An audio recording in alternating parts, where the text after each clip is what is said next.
This is the GPL podcast, part of the Pull Tab Sports family. Oh boy. Jupe making mistakes. I love it.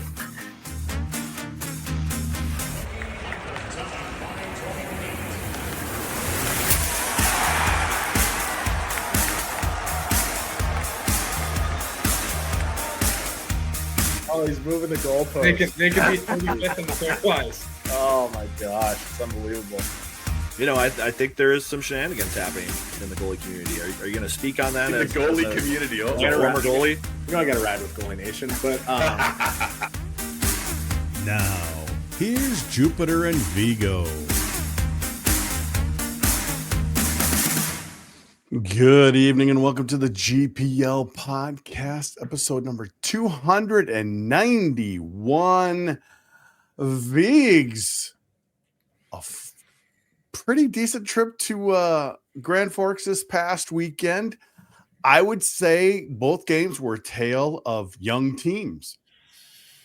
Just seems like that's just what happens when you have young teams. You know, one team dominates one night, one team dominates the other night. Well, in the third period. Yeah, I think we're seeing a lot of parity in college hockey this season. You know, even the top teams that everyone is ranking highly is struggling. A lot of mistakes happening out there on the rinks these days, and entertaining hockey between North Dakota and Minnesota as always. Well, Tanner Hoops has been filling in quite a bit on the radio the past couple series, but Eric Schierhorn is going to be back in the booth this weekend, so let's bring him in as a guest. Eric, how's it going, man? I'm doing well. Thank you guys for having me. I had to match what Rammer took the lead, so I got to keep pace with him. Well, I sent that text out to you of him kind of poking at you, and you just let it kind of ride. You just kind of let it simmer, didn't you? Yeah, well, you gotta ignore him. You know how Rammer is. You've had him on enough to understand now, so I just let it be. I knew I was going to get an invite back, so you'll have to get me in one more time before the end of the year so I can pass him back up. Geez, well, who's paying favorites? Yeah, here? right. I know what you like. It's whiskey, right? Maybe. Might have to airdrop something. I like the way you think. Yeah. All right, back to hockey, Vigs. Boy, Rude got his first goal Saturday night. I love that. I think it's good for his confidence. I know, after last year, people were kind of like, what's going on there? I haven't seen him getting a lot of practice time. And I think the coaching staff is pretty pleased with him. They like the way his attitude was through last year and the way that he's embracing things this year. It's good confidence to get a goal. It's not exactly a laser beam from the point, but it found its way there, and that's a good memory for him to have it be against North Dakota. But I think he's a player that just adds a little something to the back end, just a little bit of calmness that we're seeing, and that's something that the Gopher Blue Line needs more of. You look at some of the minutes that guys were playing this past weekend. I think Cal Thomas hit 27 minutes one night, and then the next Gruba and Middlestad are both over 25. So you got to find some guys back there that can take on some ice time and do it calmly. Well, I think on that Rude goal, Eric, I think he kind of got an assist by the goalie on that one. It seemed to deflect up in the air, and the goalie, I don't know if he swatted it up, but I think he swatted it between his legs. This is a little panicky, wasn't it? It was. It's like, personally, I think he maybe saw it, move, and then he caught it in his eyes last time. So he tried to react, and that's just all you could do, I guess. Yeah, well, if you lose visual and of the puck as a goalie, and you're fighting it or maybe not seeing it as well as you normally do, you can get a little flinchy with that, maybe a little bear swat at it. And from there, obviously, as we saw, anything can happen. But yeah, that's usually a sign of a goalie who's either lost it, honestly, and is just trying to react in that split second where they see a flash of black right in front of their eye, or they're fighting it a little bit and they're not feeling that calm and comfortable in the net. One thing I noticed this weekend was, teams were just dead even those first and second periods, but I think Minnesota had a nice advantage because they scored on their first shot in both games, which, kind of automatically gets you through that first kind of 10 minutes of hell. Well, they made such a big deal about that all week is that in North Dakota, the first 10 minutes are a storm you have to weather. And Minnesota was on the right side of the luck for the first 10 minutes of both games. I think when you go on the road, you hope for starts like that where you can get a scoring chance early and capitalize. I think Mason Mo's goal on Friday was just textbook, just touch in the net. Mhm. And, I've been going to quite a few practices this fall. Ben Gordon works on that with the forwards after every practice, it seems like, Okay. just getting that touch shot or touch, catch and shoot. They really want to get those quick releases off and catch the goalie a little off guard. And then the next goal on Saturday, just beautiful sauce and great hand-eye. Really an impressive goal to start that game as well. And I think it brought a little smile to all the players on the bench. It definitely did. Eric, what is it like to go into a hostile environment like Grand Forks in North Dakota? Yeah, it's honestly not really like anywhere that you play. Obviously the energy is heightened, but there's other places where the atmosphere and the fans bring the noise like they do in North Dakota. Like Penn State's one that comes to mind. Yost is another that comes to mind. But I probably told this story before. I remember when we played there, we won Friday and we were walking through the hotel, and there's a bar in the bottom of the hotel that we were staying at that we had to walk by to get to the room that we were having our meal in. And it's filled with North Dakota fans all wearing their green jerseys or whatever. And we're walking kind of single file by, and they start a "fuck the Gophers" chant, and they're flipping us off. And it's, if you're in Penn State, you might walk by a storefront or down the street and people are just like, oh, there's another college team in town, and it could be the baseball team or whatever. In North Dakota, it's on site. Their mother effing you whenever they see you. You're walking down the street to the gas station to grab a water. So it's different. It's the same in the midst of the game, but the energy surrounding it. And I remember the students, I think, lining up as our bus was pulling in, and they're all flipping us the bird and whatnot. You don't get that energy anywhere but North Dakota. I would have to agree with you on that. Just around town, just grabbing a meal somewhere, every restaurant had people in it with sweatshirts and jerseys, and there was green everywhere. Vigs, I know you experienced that a couple of years ago. It is different than any other place. Well, it makes the rivalry. You need to have fans engaged to elevate everything and make it mean more. You think of the weekends that Brody Lamb had and Leo Gruba had with their sellies and their goals. Those are going to be lifetime memories for those guys. And that's why you play the game at institutions like Minnesota and North Dakota, is for the chance to make that mark. And, I got to experience it up there with you a couple of years ago. Couldn't be there this year. Looking forward to seeing it in the future, though, because it's a great one. It's definitely a great one. Vigs, I kind of mentioned, I think teams were just dead even in those first two periods, but each night, North Dakota the Friday night, Minnesota Saturday night. What happened in those games that caused the third period to get out of control? Well, I think for Minnesota on Friday, it was definitely all the penalties. Okay. Special teams really was a big factor. I don't think Bob Motzko was especially happy with the way the officials were calling the game. And when you have to throw out your high-end guys quite a bit, it's very taxing, especially early in the year. And I think that was an issue on Friday. I think Saturday for North Dakota, they probably ran out of gas. That emotional high of winning on Friday at home in front of your home fans. I think that plays a big factor in the weekend. And then when Minnesota wants to split the series, just see that emotion and that energy level switch a little bit. So, they did have to kill a lot of penalties on Friday. Some of them, at least I know a couple, were pretty phantom penalties. I can understand why Bob's mad. It's just what coaches do. But, the only power play goal they technically gave up was an empty net goal on that Friday. So it's clearly, their coverage on the power play was pretty good.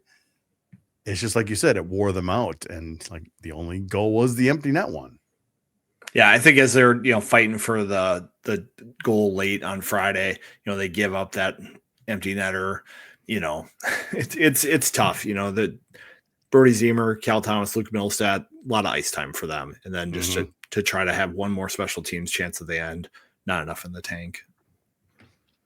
What does the coach say, Eric, when you do lose a game like that? Because I'm guessing even on the other side, you know, you win the game and boy, they're going to come at us tomorrow night. Is it kind of a similar thing on the opposite end? We need to put more into it. What's the coach speak after a loss? Yeah. The coach speak is pretty predictable. You got to do the little things better. We got to stay out of the box, is what Bob was saying. Because he hates penalties more than anyone. Not that anyone likes him, but they make him particularly angry. And just higher compete level, which is all true, but at the same time, it is all coach speak, regardless of how you turn it. And then on the flip side, on the winning team, they're going to come out gunning out of the gates tomorrow. We're not going to get the same penalties that we got tonight, so on and so forth. So it's really the same, and it's a constant spin zone from the coaches to try to re-engage the players depending on what the angle is, so that you don't get a letdown spot or you're extra motivated going into night two, regardless of what night one looked like. And because you've kind of talked about this over the past, when does Bob, throw the garbage can type of thing? Probably not this type of instance on this weekend, but he tends to save it for maybe 2 or 3 times a year. Yeah, you can't kick the garbage can every weekend, or otherwise it becomes a comedy like in Letterkenny. But I heard from August Falloon at media today that the coaching staff really emphasized effort. Eric's right. They're going to target one thing, and they're going to point out, the guys who have a little bit more effort to give on plays. And maybe you're taxed. Maybe you've had a lot of ice time, but you still have to give that effort if you want to win games like this. And so that was the big message from the coaching staff. I think one thing I noticed about Saturday was John Middlestat really set the tone on a lot of forechecks, and he is just so good at stick positioning and body contact where he doesn't give defensemen easy outs. And I think that's something for some of the younger guys to learn and pick up on, because you saw on Friday night, at least, a lot of guys who were in on the forecheck, but they weren't making contact. They weren't taking away options. They weren't forcing closeout plays. And John Middlestat just has an energy to him that I think is contagious. And Bob says, our older guys are setting the tone. It's up for some of the younger guys to learn from that and start bringing that to the game.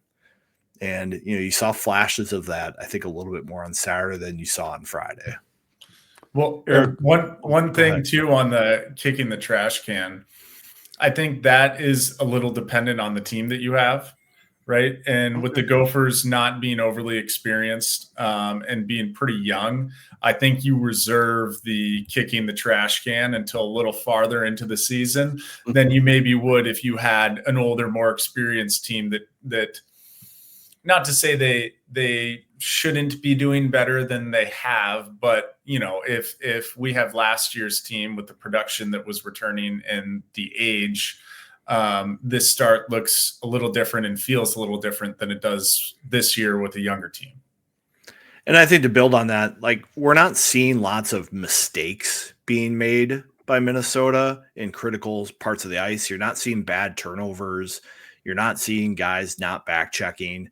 You're seeing sometimes little mental mistakes where they're not quite picking up a stick in front of their own net, or they're not finishing a check. But it's not, I don't think it's the mental lazy mistakes. It's just the level of engagement just has to rise a little bit more. And Bob's a very patient coach. He knows that the team at the end of the year is not the team that he has right now. So I think he's trying to be patient. I often talk to him and he says, I don't want to overcoach this team right now. I want them to kind of figure it out on their own. And I think it's a difficult thing to do. You have to let them go out and try different things to figure out the problems on their own. But I think in the end, you get better development if you can be that patient. Well, one thing I wanted to talk about from the Friday night game is, I thought the defensive coverage was not great. They were letting guys open, Vigs. And then one of those turnovers that wasn't as common did happen, and it was Mr. Airy who kind of threw the puck along the boards when he could have just left it for his player, went right to a UND player, and less than 5 seconds later, it's in the back of the net.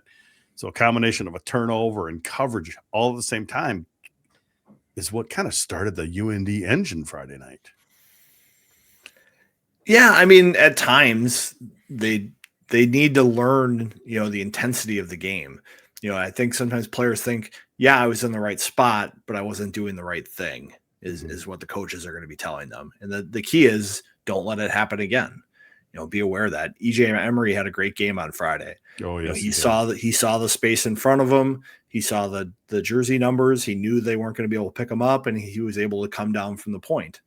As teams get a little bit older, they're more aware. Their scanning of the ice improves. They see that stuff coming, and that's when you can maybe turn the tables. And as that player comes down from the point, you lift a stick, he misses the puck, you're going the other way, he's below the goal line. So I think those are things that they have to learn from and get some experience. But I think the key for Minnesota is that they came back on Saturday and they solved the puzzle. If they couldn't do it again the next night and got swept, totally different vibe going into this week. Just like we talked about the BC game. Yes, It was a tie and a shootout, but I think if they tie and lose the shootout, or they give up the lead completely and lose the game, the vibe is totally different going into the week. So, yeah. And Eric, I believe, we saw it my own eyes that the team defensively played much better in front of Luka Saturday night than they did in front of Airy Friday night. I mean, I noticed there was guys covered all over the place. Luka could, even though there's traffic, could see the pucks.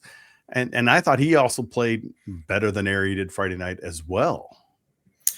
Yeah, and I think that's just the sign of a young, inconsistent team, right? The effort's going to be inconsistent. The quality of play is going to be inconsistent naturally when you have a young, unproven commodity that either one is now 6 games into their college career, or 2, playing in an elevated role that they maybe weren't last year, and they're asked to be playing greater minutes and in a role that they might not totally be comfortable with, or quite frankly, be ready to step into yet, right? Because that stuff takes time.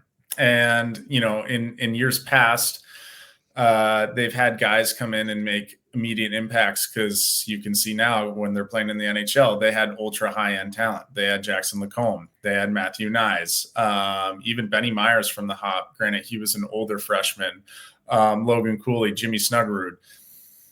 I don't know if any of these freshmen are them, right? And so I don't think we can expect that kind of production and that kind of immediate impact from them stepping right into a role that they're being asked to play in that immediate production, right? So again, to go back to your initial question, that was a long-winded way to say, I think this is natural out of young teams to have kind of a flat effort one night and need to be kicked in the butt the next night to go out there and take some action and right the ship. And Viggs, this is what it kind of comes back to. I think both teams suffered the same thing. They're both young. They both played tough for a couple periods, and then they both elevated in the third period, just not consistent. Well, and I think a big part of being a college hockey player is managing your emotions and consistency. And I think that's a really hard thing to do. And that's why I think we're seeing so many teams in college hockey split right now, is because it's hard to manage that stuff and hard to bring the consistency. And Minnesota, I think having Tanner Ludke in the lineup has really smoothed things out for them. Like if they don't get him in the portal, this team looks pretty different. Yeah. He's come in very smoothly into this program. And we've seen other transfers where it hasn't been as easy, coming into Minnesota, but he seems like a perfect fit for this roster and is producing pretty well. And I think, he's going to have a better season than I anticipated coming in. Yeah, shorthanded goal Friday night. He had that power play goal on Saturday night, which was one of the most beautiful power play goals we've seen, Viggs. I just thought it's like they almost anticipated, at least on that goal, UND being aggressive and knowing exactly where to go with the puck. When the faceoff happened, they tried to almost do that play. The first pass missed, went to corner, came back out. They did it again. I don't know if that was the plan, but it looked like the same kind of setup. And boom, it was just a wide open tap-in goal, basically. Yeah, Cal Thomas today was very congratulatory to Steve Miller and Ben Gordon for the scouting job that they did on special teams coming into the weekend. And I think Minnesota did great on the penalty kill and the power play. It seemed like they were a step ahead. Like, you always know North Dakota is going to be ultra aggressive on the penalty kill. So if you can move the puck smoothly, quickly, you're going to get good chances. I think there's another power play chance that LJ Mooney just missed a little bit. That was another one of those quick moving power play opportunities. And I think LJ is maybe gripping the stick a little bit tight right now. You know, he's got a lot of energy and he flashes the hand eye all the time. I think he's been a little slower to, produce in the score sheet than he'd like. You still see the effort, the intensity, and the skill there. I think it's going to click eventually. You just have to be patient. We're only a couple games into this thing. And the jersey pop on an empty net goal. You gotta love that, though. In North Dakota, you gotta love that. I don't know if I would have done it myself, but I don't hate watching it. Well, not many goalies show much emotion at all, do you? No, I never really liked it because I don't know, for whatever reason. Like, yeah, because the pucks are coming at you. Yeah, and the goalie can impact the game as much as anyone. But I always felt being flashy, and if you want to call it being a prick, like popping the jersey or whatnot, it's just the goalie is a protected species, right? Yeah. And so you can give it, but you're not allowed to take it because you know that 5 guys on your team are jumping a guy who even comes near you. So it always felt a little phony to me for goalies who are mouthing off and are in the face of the other players, because you don't really have to answer the bell like you would a forward or defenseman. Not that you can fight in hockey anyways, but you can still take a few lumps and get into a wrestling match. But a goalie's realistically, that's never going to happen to them if they have good teammates. Kind of feels like Marc-Andre Fleury is like the flair of a goalie to, thank the pipes and do a little extra flash of leather here and there. But but it's not like an in-your-face kind of thing, like, popping a jersey. Peter Mrazek was one that is high energy, kind of like that. Honestly, Swayman's like that a little bit now. But again, like, if someone touches Swayman or if someone's even mouthing off to Swayman, there's going to be 5 Bruins that are shedding their gloves immediately to pound a guy. It's not like the old days of college hockey, which we love to bring him up like at least once a year. Sinaway Walanaimo out of Denver, a goalie. I think he's now I think he's part of like Congress or Parliament in Finland. He was just like that. He would egg on the crowd. Something would happen. He would just do outrageous things. And the thing is, he was good too. So that was just the cream on top for him. Yeah. So Andre Fleury, loved having him here for the Wild. Loved seeing him in the NHL for so long. And the thing is, that's just it. Everybody loved him, so they didn't really care if he was doing that kind of stuff. Right. Yeah. If you're likable enough, you get a pass. Definitely. Well, Vigs, North Dakota comes back again in October next year. It won't be MEA weekend. They come the week before next year. I think if anyone subscribed to the calendar, you'll see it on there. I can't remember the exact dates, but like the second weekend in October. So they'll be there. And then hopefully we get to go back up there again, Vigs, in a couple of years. To thank Alec Johnson and our guy Eric Martinson up there for getting me in there. I had a great time, and of course did have a couple drinks with Schloss on Saturday night, which I just sent you a photo. I didn't want to FaceTime you, Vigs, because for one thing, you probably keep busy and you just couldn't hear in there. So, but it was good. It was a good time up in Grand Forks. At least it wasn't. I hope to make it for the next one. So, these schools are going to be playing each other again soon. Oh, they might play each other again this year. Yeah. You make it to a tournament, it could be sent to Sioux Falls. We'll have to see. But one thing we need to talk about here, Viggs, is Gateway Fiber, who is sponsoring the GPL podcast. Yeah, Gateway Fiber, Minnesota, state of hockey. Bad internet connection for us is like a bad line change. It slows everything down, causes chaos. You might even lose the game. Don't be that guy on the podcast with bad internet. Don't be that guy in the office who's got bad internet. Get the best. Like, we rely on fiber for our shows, so check them out. They'll keep you skating at full speed. They offer great reliability, customer service where you don't have to sit in the penalty box. And we're talking speeds up to 2 gigabits per second. Gateway Fiber just isn't another provider. They're on your team. Visit gatewayfiber.com or call 1-800-201-4339 to see if Gateway Fiber is available in your area, because life is too short for bad internet. All right. Let's get into Vigo's top 20 this week. Quite the change, all due to probably Michigan State going into BU and sweeping them, Viggs. Yeah, kind of a crazy week of the big games in college. It's been a crazy year. It really has been. It's hard to know what to make of the top teams, because they've all kind of had some falls so far. Michigan State, big weekend on ESPN. Our buddy Paul Caponegri was in the studio for that weekend, covering for ESPN and getting a lot of eyes on college hockey. Michigan State, performed pretty well. BU is a younger team, so that roller coaster of a season is continuing for them. The big surprise for me is how well Michigan has played so far. They had that big series against Maine, and they just took it to them. So very impressive out of Michigan so far. And they've got like 40 goals on the season too. It's ridiculous. Yeah, they're really putting them in there. So it's it's pretty impressive. We all know that on this show we don't always give Naruto a lot of credit, but he's got them going right now. North Dakota and Penn State in there, obviously. There's the big drop at Boston University. Quinnipiac jumping up every week, Viggs. It was Quinnipiac in Maine. That's who I was talking about. Michigan played Robert Morris. Yes. Michigan had the good weekend the weekend before. So they play a big game this weekend, I think, Michigan, against Western Michigan. Yes. Starting tomorrow night. Yeah, so that's the big one this week. It's going to be on BTN as well. I'm a little razzled on my college hockey from this last weekend. I had a lot going on. So, hey, did you storm the field? I did storm the field. On Friday, I got to go to the football game with my 13-year-old.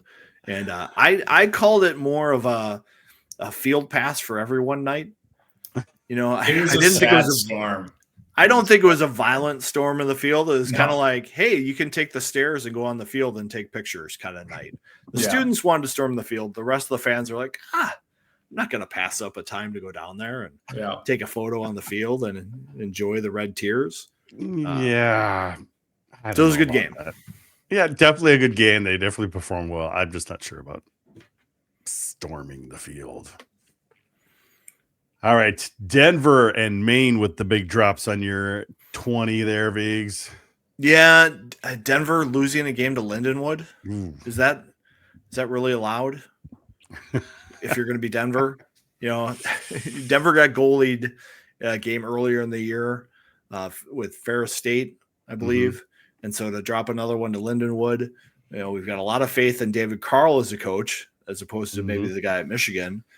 He'll probably get things figured out, and maybe a loss like this and a loss like that earlier will help him get his message across. He's being patient with his team. Maine, dropping games to Quinnipiac after dropping games to Michigan the week before, kind of takes him down the pole. Looks like, Providence, Colorado College, Minnesota moves up a little bit. Quite a few non-rated teams in there. Augustana, Ohio State, Minnesota-Duluth, Union. We'll get to Minnesota-Duluth later, but their offense is really – their first line is amazing right now. Yeah, they haven't really played the toughest schedule so far for Sandelin's team, but they're scoring a lot of goals. But a lot of teams at the back of the 20 drop games this past weekend. So you're trying to look at, other teams who are maybe overlooked a little bit. Ohio State, Augustana. Augustana had the big weekend against Arizona State. So impressive win for them. They had another impressive win earlier. They beat Duluth. Duluth. That's right. Duluth's one loss. Well, and I think Duluth thought maybe that was a bad loss originally, but maybe Augustana is actually pretty good. Garrett Raboyne doing good things out in the Dakotas. Yeah, that's definitely good. And he'll be on the World Junior staff along with Greg Brown and Bob and Killer, and that should be fun. Anything else about your 20? Who's kind of below it right now? Who are you kind of watching?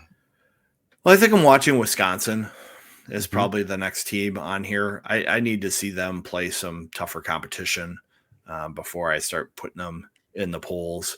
Drop Minnesota State. I noticed they're not on the list anymore. Yeah, Minnesota State hasn't really been very consistent so far this season. St. Thomas, they were on my poll earlier. They dropped a game to Air Force. Michigan Tech was on here. They dropped a game to Alaska. One thing about CC on my list, I've got them at 12 right now, but they lost Max Burkholder for probably the rest of the first half of the season. Oh, that's not good. They were able to withstand that and have a good weekend in Northern Michigan. Once they play some tougher competition, we'll see if that continues. He was a big part of that team. We talked about him with Schlossman last week as really being, a standout player in the entire NCHC. So a tough loss for them there. I think one of the interesting things coming out of the national picture right now, the Big Ten and NCHC are doing very well in their out of conference games. Atlantic hockey's been a little bit better this year. CCHA has not done very well. Hockey East has just kind of been so-so. So I think we're seeing that stratification nationally again of NCHC and Big Ten doing quite well. I did notice, Viggs, that it was a tweet today saying that, if you think there's more upsets this year, there actually are. I want to say that in the past, roughly around 25% around this time of year. Now it's up to 33% this season. So there have been quite a bit more on the upsets so far. Well, I think there's more parity in college hockey because you don't have as many fifth years. So you're seeing teams have to go younger this year and fill more holes, and they're less experienced. I think the last couple of years, there's been a lot of those fifth-year seniors that have kind of evened things out. Scoring is up nationally. We talk about Minnesota-Duluth having a high-scoring team against maybe a not-so-impressive schedule. But you look overall, there's a lot of games, especially on Saturdays, where scoring's up, where you're seeing 7, 8, 9 goals a game, sometimes 10 in some of these, like Michigan against Robert Morris this last weekend. So scoring is definitely up, and I think it's because of all the young players who are being inserted and the CHL players. Yes, there's a lot of CHL players playing college hockey this year, and I think the college game is a little bit different than the CHL game, and it's a bit of an adjustment for them. All right, Eric, you're going to be back in the booth this weekend. It's been a little while. You excited to get behind the mic again? Yeah, going to be rusty. I think my last game last year was December, so we're over the 10-month mark. But yeah, I love it.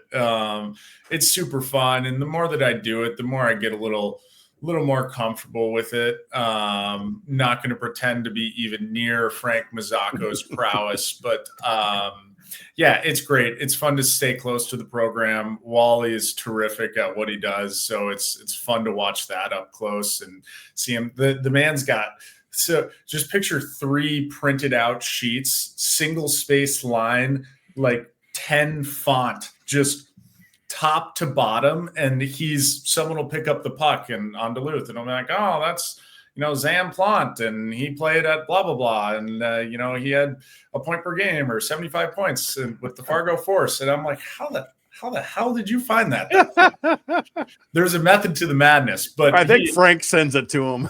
Yeah, right. Hey, how about Frank? I turned on, what was that, the Michigan Tech series, and they were doing the pregame or whatever. I was like, is that Frank? What's Frank doing? It was Just tap in for one weekend. Jim Rich of Fox 9 was covering the Vikings in London that week. So they brought him in to just kind of fill in for Jim, and we had him on our second podcast, but he just kind of snuck on, just because I actually was the first podcast as a guest, for about 5-10 minutes because we knew this was coming, and he had not called a game, play by play or on television since the 2010 Final Five. So wow, more than 15 years. That's wild. And his voice struggled a little bit Friday night. Saturday night was better. It was a lot of nostalgia there. It felt good. I know, you might have struggled with some names in here because he hadn't even seen half the team before. So it's a lot of new players, but Right. Viggs, I would have to say that the nostalgia was pretty high with Frank calling those games, and it was an old WCHA foe in Michigan Tech. Yeah, and I think it's fun for some of us longtime followers of the program to hear him do the goal calls with new players, because I thought he nailed those in the games.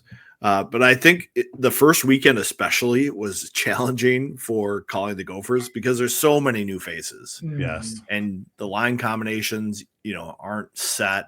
So I think especially play-by-play, it's so hard to read who's out there because usually you rely on picking up the handedness, the number, the line combinations, and just in the early part of the season, it's hard to understand that stuff exactly.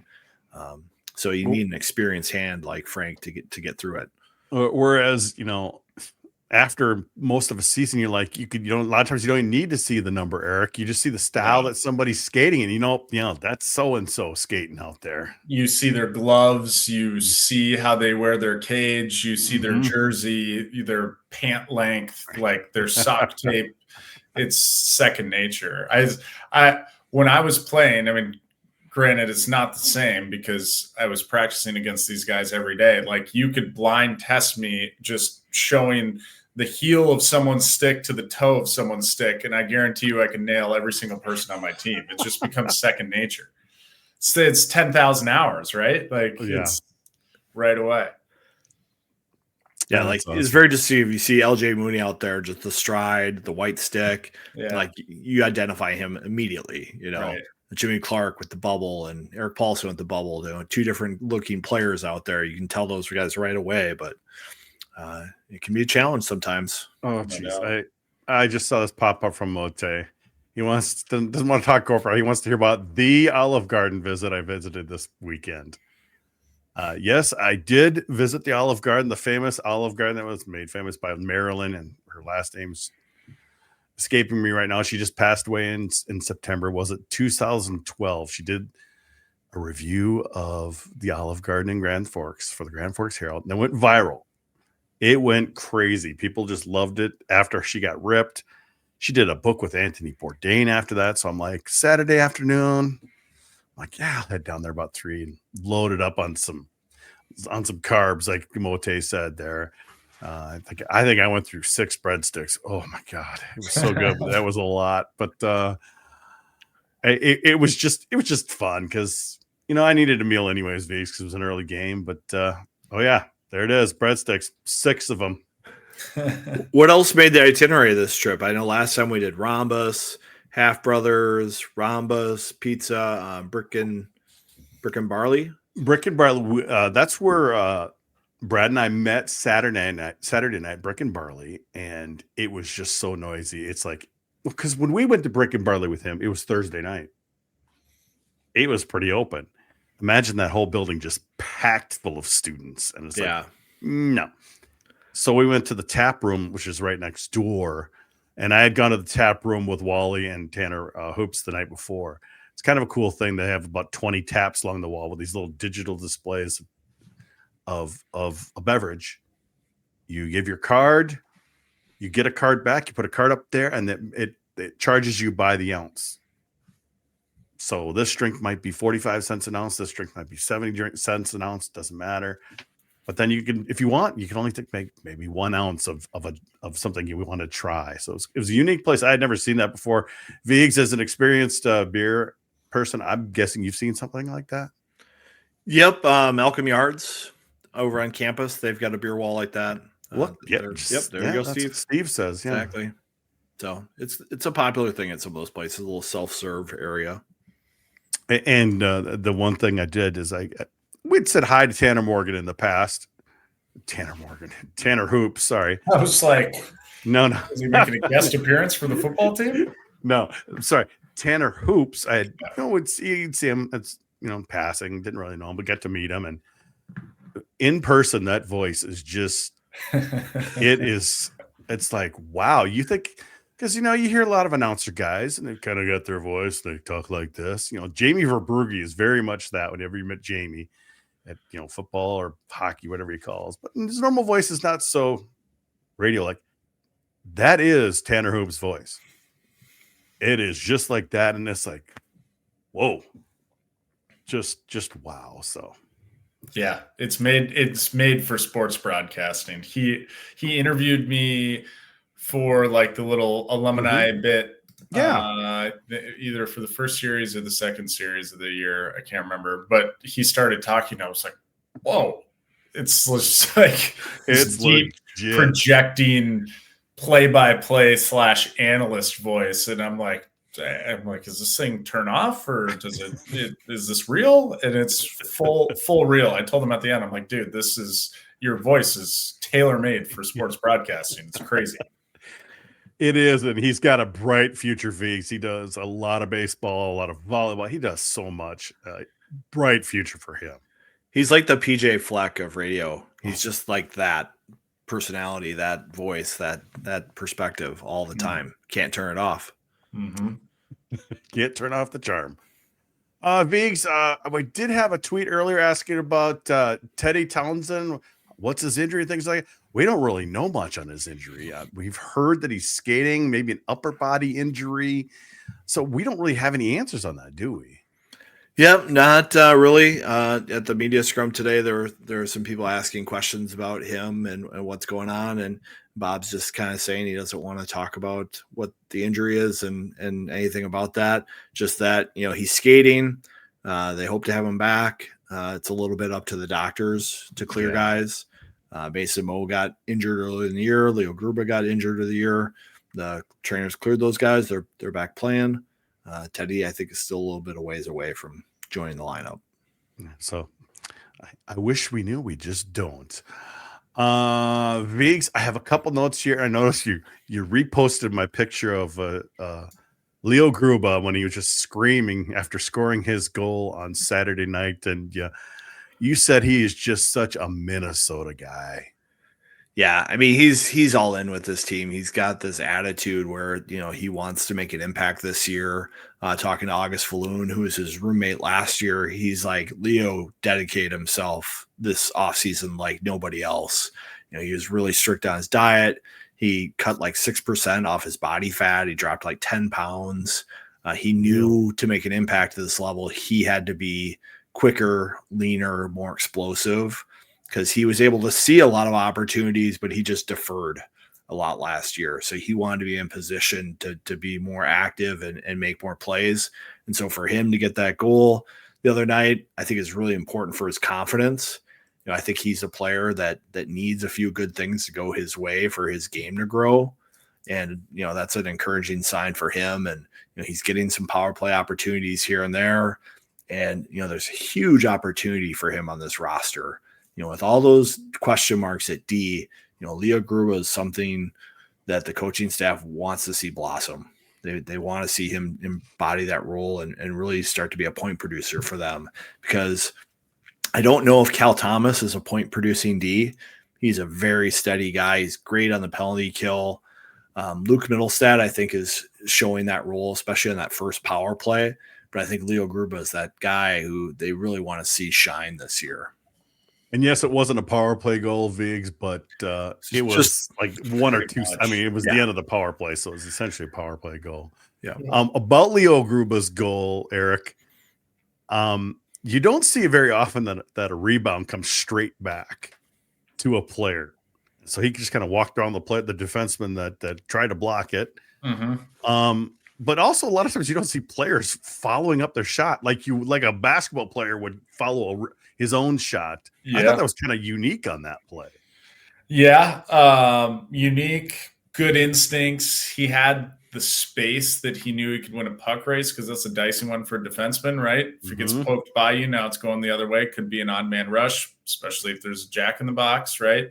So, yeah, I mean, why not? Dennis Rodman of Gopher hockey. But I love it. But to Viggs's point, I mean, that's potentially a sign of some growth and some confidence, and willing to dive deeper in the offensive zone and take a few chances that he maybe wasn't comfortable with as a freshman. And they're going to need him and Luke for sure to provide some points from the back end, because it's to be determined if others can. But those two can, so they're going to need to put up some points to make this thing go.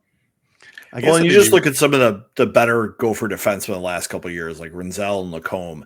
They were very comfortable knowing when to jump up and when to go chase offense in the offensive zone.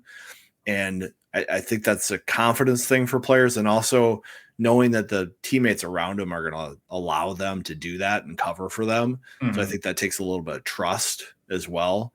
So we always say, you don't touch the stove when the coach tells you no. You don't touch the stove when you've done it before and you say, I can't do that, but maybe I can grab something next to the stove. Yeah. It's a TOI thing too, right? Like if you're playing mid to high 20s in minutes, you are comfortable, you're feeling confident in your ability to, take a few more chances, because you are likely to get out and continue to get a regular shift. Whereas if you're a freshman playing mid-teens and you're the fifth or sixth defenseman, a lot of times the mentality is like, let's just not screw this up. Like, I'm out here to provide defense. I'm out here to not get scored on. I'm out here to give Renzel a rest so he can score next shift. But now I'm the guy who's playing high 20 minutes, and I'm the guy who needs to score, so I'm going to go make it happen. So it's a little bit of a mentality shift too. Viggs, honestly, I don't think he would have followed up his shot, last year. Because it is a risky play. There is a guy just coming out of the box. If it does go the other way, it's dangerous. It's obviously a big confidence boost, and I'm not even sure how he got it past. There was quite a few bodies there, and he went clean into the goal. He's got the vision. You just got to have a little confidence to go with it, apparently. Definitely interesting. Well, we need to get into this week's opponent, but before we do that, we need to talk about our favorite Cub Foods, Viggs. That's right. Yeah. Sorry. You kind of like threw it up, and I was waiting for it to come down. So I got it now. And Cubs got you covered too. I was just down at my Quarry Cub this week. I got some pumpkin bread loaf. It was delicious. The bakeries at Cubs are awesome. If you want fresh picked apples, pumpkin spice, loaf like I got, Cubs are one-stop shop for that stuff. And they're one of us. They support this podcast. They're on PJ Flex headset. They sponsor the Wild on 7th podcast. They support all of us. So swing by your local Cub, stock up on your seasonal favorites, because nothing says fall in Minnesota like comfort food from Cub. Cub, shop happy. Sorry, didn't mean to throw you off there, Viggs. This is live. This is how we do it. You just need more TOI, Drew. He's a 16-year vet now? We don't have many moments like that anymore. Do you guys track the number of podcasts that you've done? This is 291. 291. And we've had a couple others. Like, I haven't counted some of the summer shows and some of the, I think we did some post-game shows in Tampa and things like that. But and I was in the minor leagues for the first couple seasons as well. Yeah, so. Actually, I think you were on season 2. Yeah. Who was on season 1? Me, Ryan Cardinal, and Hammy, Scott Hamilton. Right on. And, Hammy kind of retired a couple of years ago. He just felt his connections with Gopher hockey. A certain assistant coach wasn't there anymore, and he didn't feel he had the insights he used to have. So, sure. And Ryan Cardinal, he got a job with the Vikings. He's been doing media for the Vikings for quite a while now. He used to travel with his team every week. I think he's more homebound now because he's got kids, but and then, like I said, Viggs came on the second year, and I mean, there's sometimes he broadcasted from where, Viggs? The Honda Civic in the parking lot because I had a newborn in the condo and not a lot of space in a 900 square foot condo to do a podcast and have a baby and a spouse. So, we had to get creative some years. I love the dedication. I could still get the Wi-Fi from the Civic in the parking lot. That's impressive, honestly. Amazing. You had to have some podcasts with terrible connection. There's no way you didn't have a clean slate the whole time, right? Yeah, we've done fairly well, haven't we, Biggs? It's pretty good. Yeah. I mean, because we didn't start doing it live until like season 3 or 4. I'm not really sure, because we used to do at least audio live. Sure. On this program called Mixler, and we could at least do the audio, and people could listen in, and we could check, because we've got the comments here. We love the interactivity of people and be able to take questions live. So we've been live for, I want to say, more than 10 years at least, probably longer. Here's a question for you guys that my wife asked me today that I didn't know the answer to. How many people do you think listen to the radio broadcasts of the games? I'm not really sure that. I know you could tell me does. like 18 different numbers, and I'd say, yeah, okay, well, that sounds right.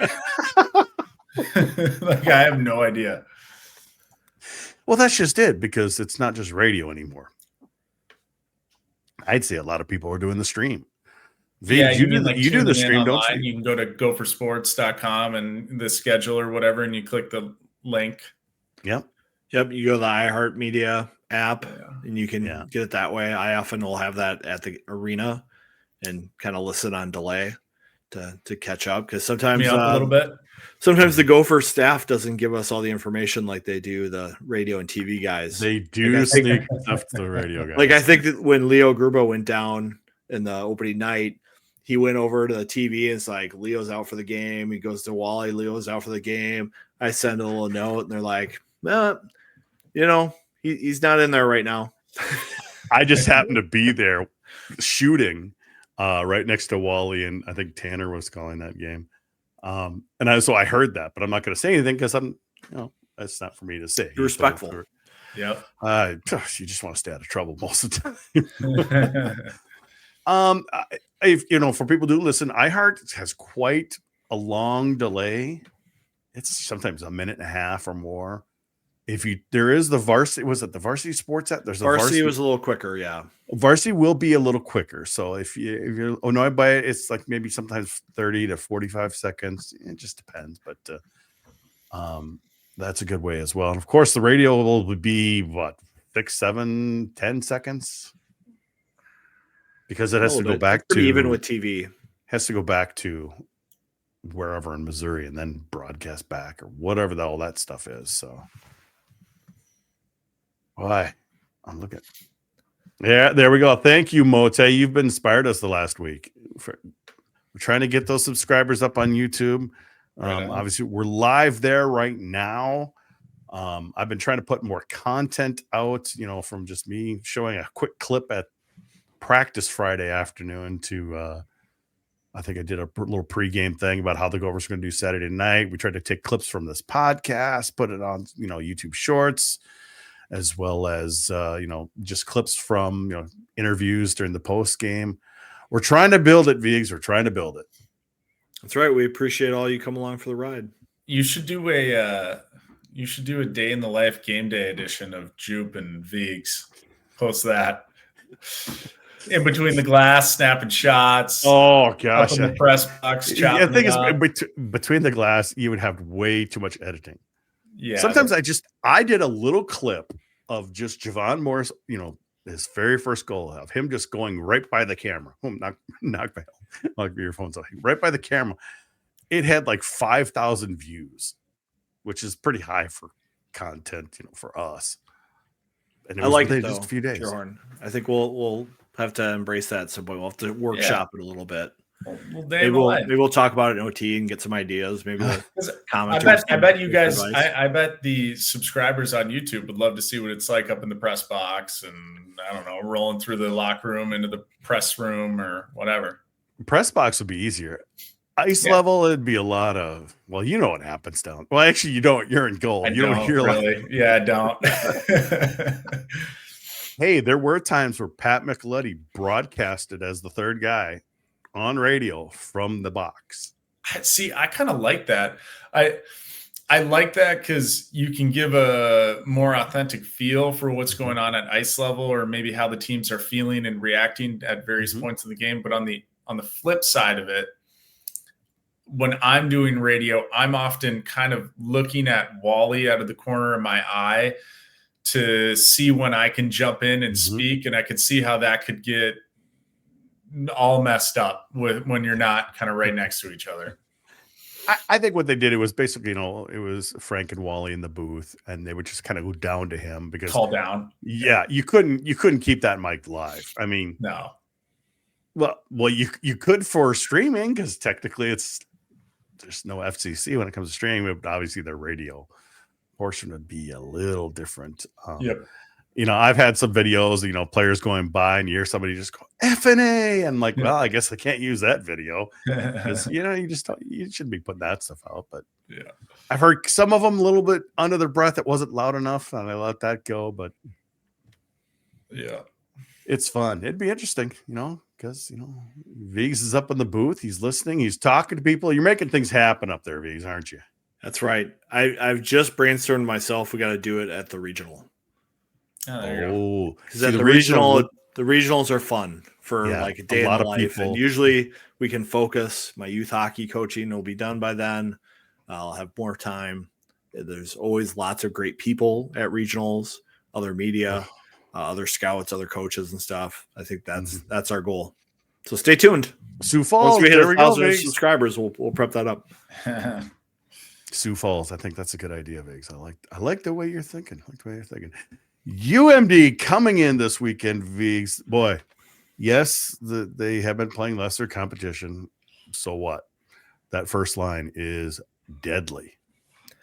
Yeah, and in a Scott Sandelin team that's successful, the other lines will be hard to play against. That is usually UMD hockey, is they have a couple really talented scorers who are enabled to play at a high level, and the rest of the team is hard and structured and chippy and in your face. And the way the Bulldogs have been down the last couple of years, getting off to the start that they've gotten off to will probably like prop them up a little bit and be ready to go this weekend. I think Mariucci should be an interesting arena with them coming to town. I think one thing about the Bulldogs, they do have really good goaltending this year too. Gajan in net is a highly thought after tender. So I think Minnesota have their hands full there. And, we haven't seen Minnesota play consistently. So playing against a team like Duluth, where, the idea for that roster usually is hard to play against consistently, that can lead to problems for Minnesota sometimes. Well, since I see this, let's ask the goalie that Eric, who gets start and goal from Dale Beers.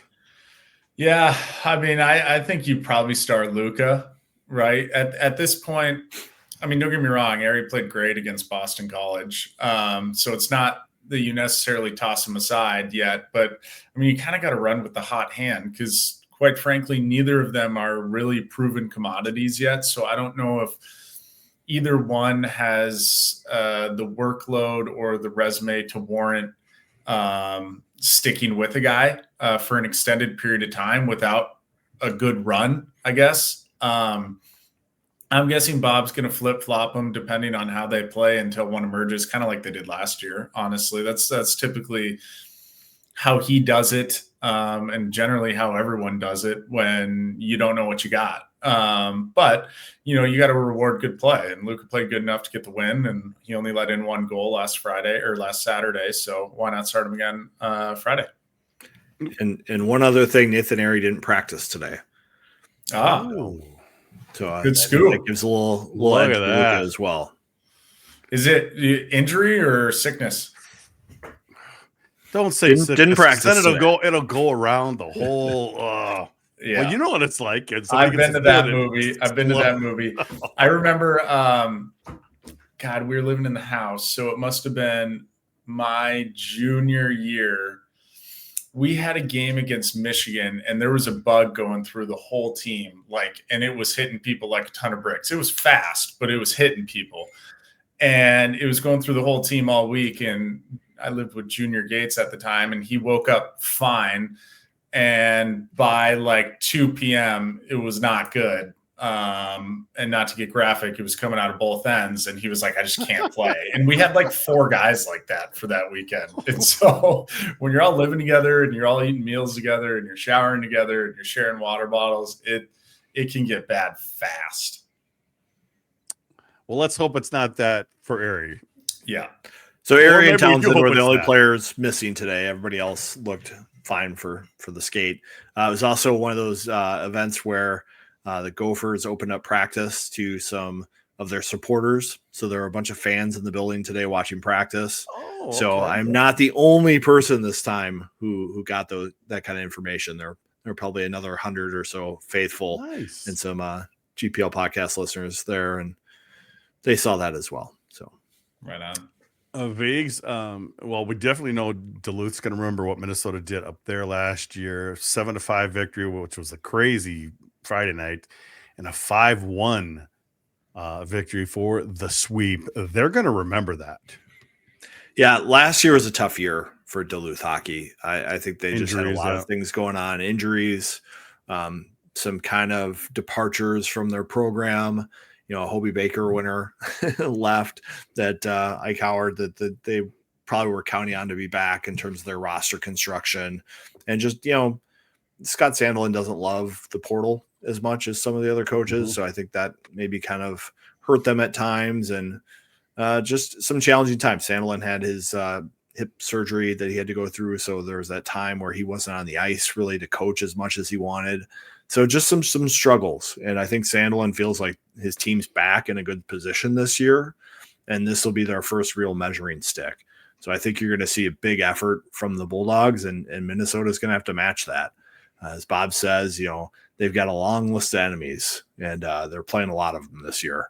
And they all have the big target on the M, and they want to take their shot. Yeah, like Max is saying here, Mr. Max Plant was missing last year. So we'll see how it goes this year.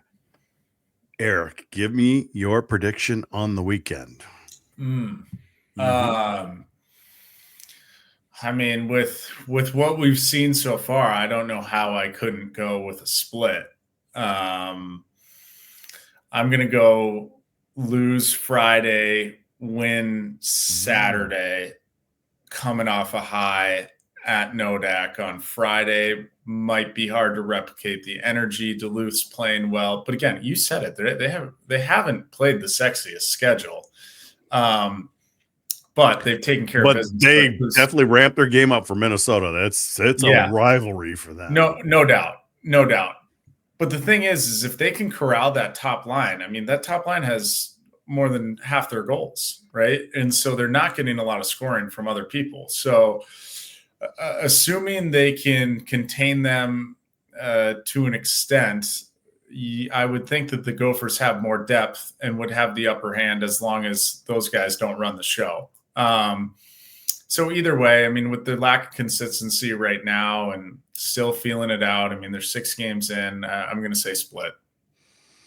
Okay, before your prediction, Viggs, how would Minnesota shut them down? I think we're going to see a lot of Luke Middlestat and Cal Thomas again. That's a recipe that Minnesota can lean on, matching those guys. One of them on the ice every time Minnesota-Dululth's top line is out there, and having those guys have that defensive focus. Maybe putting Jimmy Clark and John Middlestat exclusively on those guys too, where you just always have kind of a checking line going out against them, looking to, stall, put bodies on them, create momentum changes, make them play defense. And then you have your skilled lines get out there looking for more offense. Your Paulson line, your Ludke line, they're looking for a different kind of shifts out there. So I think that's something I would maybe look for out of Minnesota to match up with Minnesota-Duluth this weekend and really focus on making someone else beat you. I'm looking at Cal Thomas's +3 right now for D. The second is Rombach. The third is Gruba. Rombach at +3, Gruba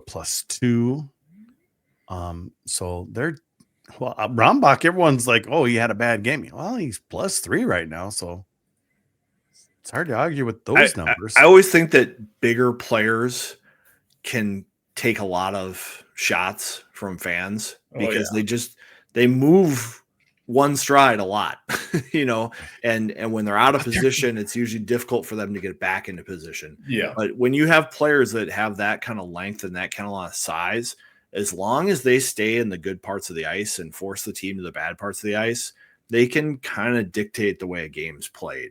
And so I think just Rombach getting comfortable in that and learning where to make the impacts is going to be huge for his learning experience. And having guys like Cal Thomas to help him through that is going to be huge for his development. So what's your prediction?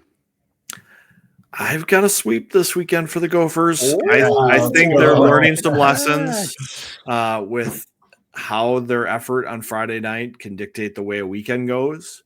I think the other thing is Minnesota-Duluth is going to see a totally different pace this weekend than they've seen all season. Mm-hmm. And we've seen that with some Gopher teams where they don't play a very difficult schedule and all of a sudden they play a ranked team and the mistakes come out because you're just not used to that pace. You're not used to that pressure. It can be a difference maker. And I feel like Minnesota at this point of their season, they're ready to maybe put 2 games back to back. I do think maybe we see Luka get a weekend. The coaching staff wanted to see Ari get a weekend. Maybe if Luka plays well on Friday, he gets Saturday as well, especially with Ari missing practice today. So opportunity for him to get some momentum as well. All right. And I really like the Gopher top power play. With Ludke on there, they look really dynamic with him as that bumper. And they just were moving the puck so well against North Dakota. And I've seen it continue in practice. They just look really comfortable together. All right.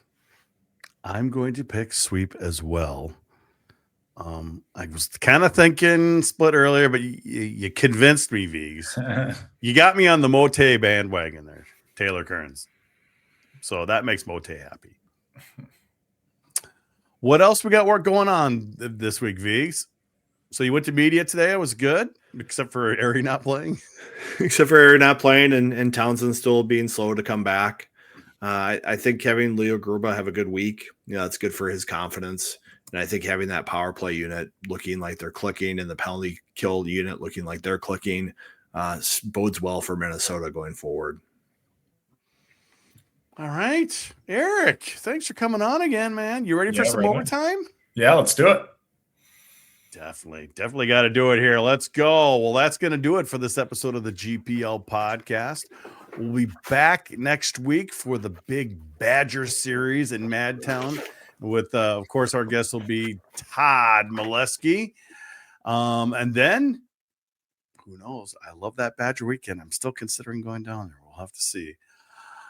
But for the rest of you, either watching live or on YouTube, stay tuned for overtime. But the rest of you will catch you next week on the GPL podcast.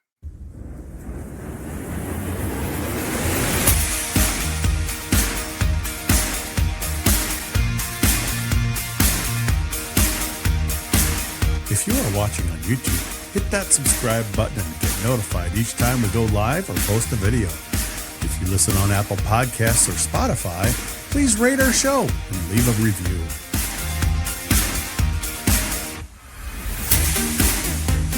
For those of you watching live, you know what's next. It's Vigo's Beverage of the Week. It's time for overtime.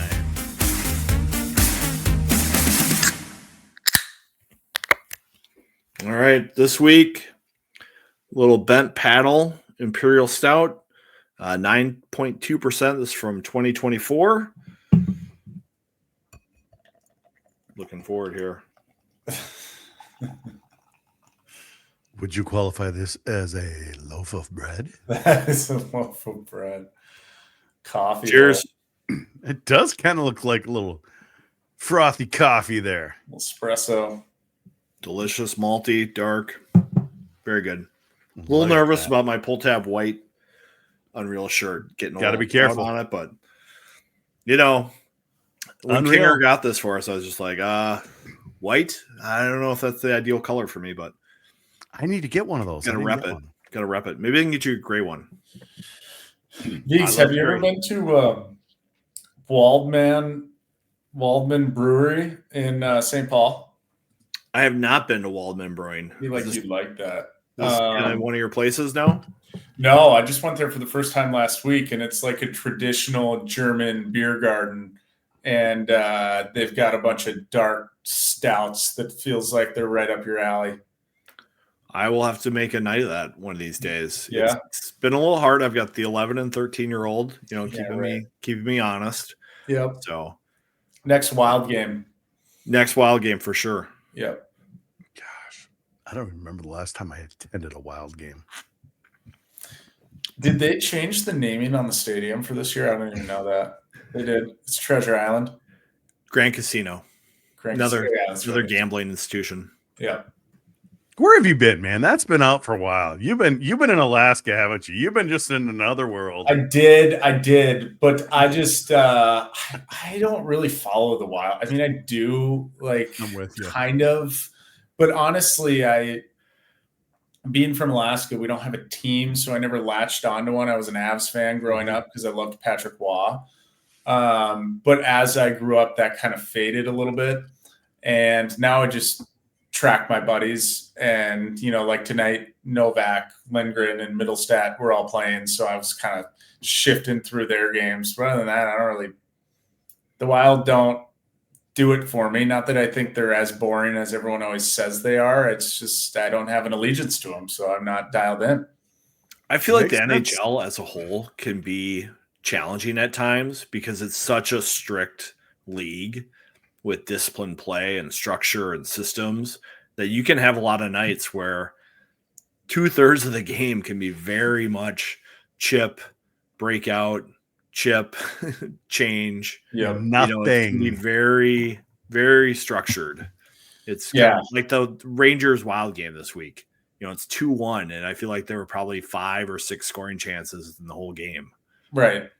Yeah. Or for to your point, if I'm going to watch a team that I'm not rooting for an individual on, I'll try to throw on the Maple Leafs, which they've gotten a little less run and gun in the last couple of years since Berube got there, but they still got, when they did have him, they had Marner, they have Matthews, they have Nylander, and they typically played like the exciting, in the NHL terms, 4-3 game kind of thing. But yeah, so you're totally right. I just don't have that much interest in watching a 2-1 game. That's why it's so much better to watch the Gophers than the NHL, in my opinion. Well, that's where our college love kind of comes from, though. It comes from, especially around here. Back in the day, kids from my high school would go play for the Gophers, and then I'd follow the Gophers.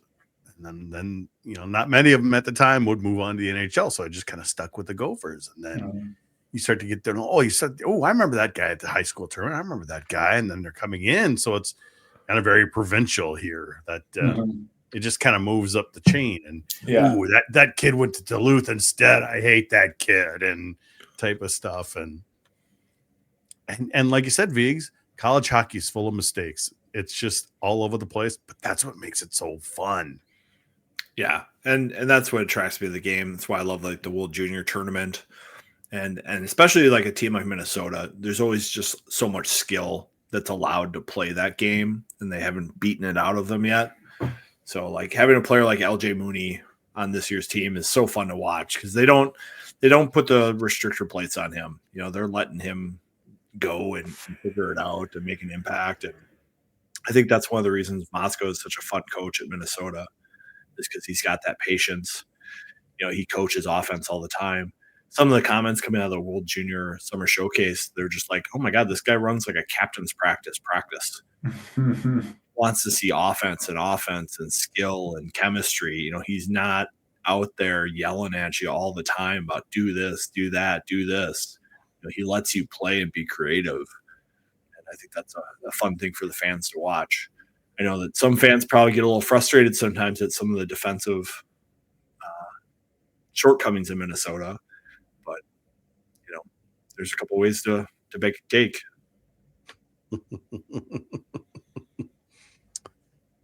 There were so many good comments during the show. I just couldn't bring them all up. Just gonna kind of quickly go through that. We did the goalie. Have you guys watched Penn State much? I've watched 4 of their games kind of in fast forward just to see what's going on with McKenna. Mm-hmm. And I know this is going to come off as like a Minnesota fan type thing, but like he is kind of similar to Mooney sometimes in the way he's playing the game. He's a little bit on the perimeter and he's a little bit get the puck on my stick and I'll make plays happen, but he's not a player who like holds onto the puck in traffic or goes and wins 50-50 battles. And he's not like a super play driver as long as the other team doesn't let him get in transition. Mm-hmm. You looked at guys like Fantilli and Celebrini, like those guys just drove play shift after shift, where they were dominating, winning pucks, winning possession, creating multiple chances. McKenna seems to like flash a lot, and he's obviously very, very highly skilled, and he's got a great shot. He's got great vision, but I just don't know if he's going to have the type of season like a Fantilli or Celebrini in college because of his style. Yeah. And Penn State's got other players who are pretty good. So I think until he learns how to fit in with some of that stuff, you're not going to see an 80, 90-point season. I just don't think it's going to happen like some people were maybe expecting. That's how I felt with I remember my first game, the first Gopher game that I watched live was the 2020, whatever Nyes' freshman year was, and they were in Mercyhurst. And I remember the whole game, he drove the bus the entire game. He was all over the place. He was winning battles in the corner. He was making skill plays on the perimeter. And I was like, holy smokes, this kid is good. And to your point, he was the one making plays happen without the puck in every area of the ice. And so, yeah, it's just kind of a different beast than someone who needs some help, because he didn't need anyone's help. He was going to do it with or without anyone. Yep. And I think he made it pretty easy for some other line mates to pull off plays. What's going on there behind you, Eric? My many leather-bound books. Oh, shoot. Let's see. What is my favorite?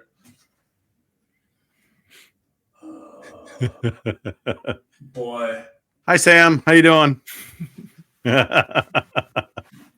Probably Into Thin Air, Sam. Or Boys in the Boat. Boys in the Boat's probably my favorite. If you guys have read that one. It's a great movie, too, by the way. Sam could learn a thing or two about perseverance and work ethic from that book. What about you, Viggs? What's behind you? Are those like just photo albums? No, those are books. I'm just trying to think if I've got one. I've got a stack of books here, and Moneyball is on this stack. Really? That's one of my favorites. Ball 4 is in here. That's also one of my favorite books. Those are 2 of them over here. I mean, I've got my literature over there. Angela's Ashes is one of my favorites there for real literature, but English major in college, I don't have any books back here. Got photos of my kids. Other photos. Now, do you have TVs mounted above your little setup here? Is that where the couch comes into play? This is the cave where you watch games? This is where I do watch games. Here, give me a second here. See if I can maximize this. Oops. See if I hit this button, it kind of shows you where the TV is. Oh, right on. So that's a good setup. Yeah, it's nice. It's not a big room, but it's a 65-inch TV. So just an egregiously big TV for the room. kind of, because you see how far the speaker is away from it. Yeah, that's the same on the other side, and then that's the wall there for me. Well, you see the wall; it's right here. Yeah. And then there's a door over there, so this wall is obviously closed. But yeah, but there's the front sound. There's the subwoofer underneath here, and yeah, I don't know if you can catch the speakers on this one. There's some surround speakers, and you can see them on the ceiling there. And there's my Faber has a mural on your wall, but I don't. I took that picture. I was thinking of actually taking the picture of the Ohio State guy going flying over you. I love it because I've got that one somewhere. You just when you go down, he goes, because I've seen it. A lot of people have seen it, the video from the other angle, but I'm in the photo box, so I was at the other angle. Yeah. So yeah. I really like that picture of Faber, and so I'm like, I tried a new it's printed on PVC, so it's a little different. So. Right on. Close. Don't worry, Schierhorn. There's no Ramsey photos in there either. Yeah, I would be incredibly offended. You should have you should have get one that flips. Wall. I could just put one in 1 week it's Ramsey, 1 week it's you. You should have just a live ranking. Whoever has the most appearances gets the picture at the top, and then it ranks down to the bottom in line. Let me see if I could bring that up. See who's got the. Well, I know who's got the most appearances. It's still Molesky right now. I was going to say one of these insiders or beat reporters, I guess would probably be the better term, has to have just a million. Todd's been on a lot. He has, because we play Wisconsin a lot. Yep. Mm-hmm. A second here. I can see if I can bring it up here. Let's get rid of this old. Remove that. Were you guys fired up when they won in a shootout? Everybody was. Just the team was, and I was mainly just happy for the kids, the way they reacted to it. I thought that was the fun thing, because they did celebrate pretty hard on the post game. So look at that, Todd's up there. Todd is number one. Kapanen, there's Mazzacco. We got Micheletti at 8. Jess Myers, Schloss, Cove. There, look at that. It actually lists you above him. Yeah, probably because it does the alphabetical thing. Of course. That's awesome. Most recent. It's like a scorecard playoff in golf. Zoom in a little bit better there. Yeah, there you go. 17. That might not be top. Well, I guess Cappy's at 16. Cappy could, and Todd would have had a little bit more of a lead, but that one season he wasn't covering. They took him off the beat, and he had to cover Badger basketball or something really weird like that. So yeah, there was one weekend where he had to go out to Penn State, and because of the travel, he couldn't be on the show, I think, for one of those. Yeah. And yeah, he is the man. Yeah, I was just thinking, Jupe, that TV would be good for the multi-view. I was watching a little ESPN Plus, and I had the Maine Quinnipiac game on, and I think I had UConn on for a game, and somebody else. I had it. I didn't have the multi-view going up the other night, but I was. What was it? Was it Thursday nights? I think Michigan played and Wisconsin played on BTN or the BTN B1G Plus, BTN Plus, whatever. And yeah, I know you can game this weekend. Oh, sorry, I mean interrupt. I'm not sure. I might go Friday and not go Saturday. I'm not sure yet. I think Friday is on my radar. My Pee Wee team, we have our first game of the year on Saturday. Oh. Big 8:30 tilt prime time. So but that's kind of late for kids. It's kind of late. So we have an issue getting solo ice in Northeast. Oh, ice is so we do a lot of shared ice, so we can hit our ice time goals that we want to have. Yeah, because mainly we want to get the kids on the ice 4 or 5 times a week as much as we can. So with the amount of ice we get, solo ice is pretty challenging for us. So we've got this 8:30 slot.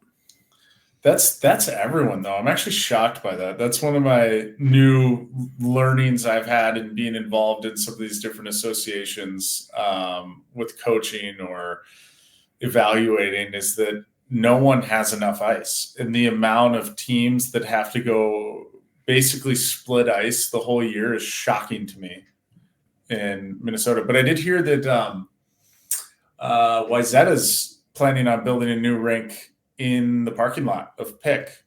I have a fourth. That'd be good for them. They are a massive association. So. Oh my gosh, it's ridiculous. They have. Well, it's just, I mean, but think of it.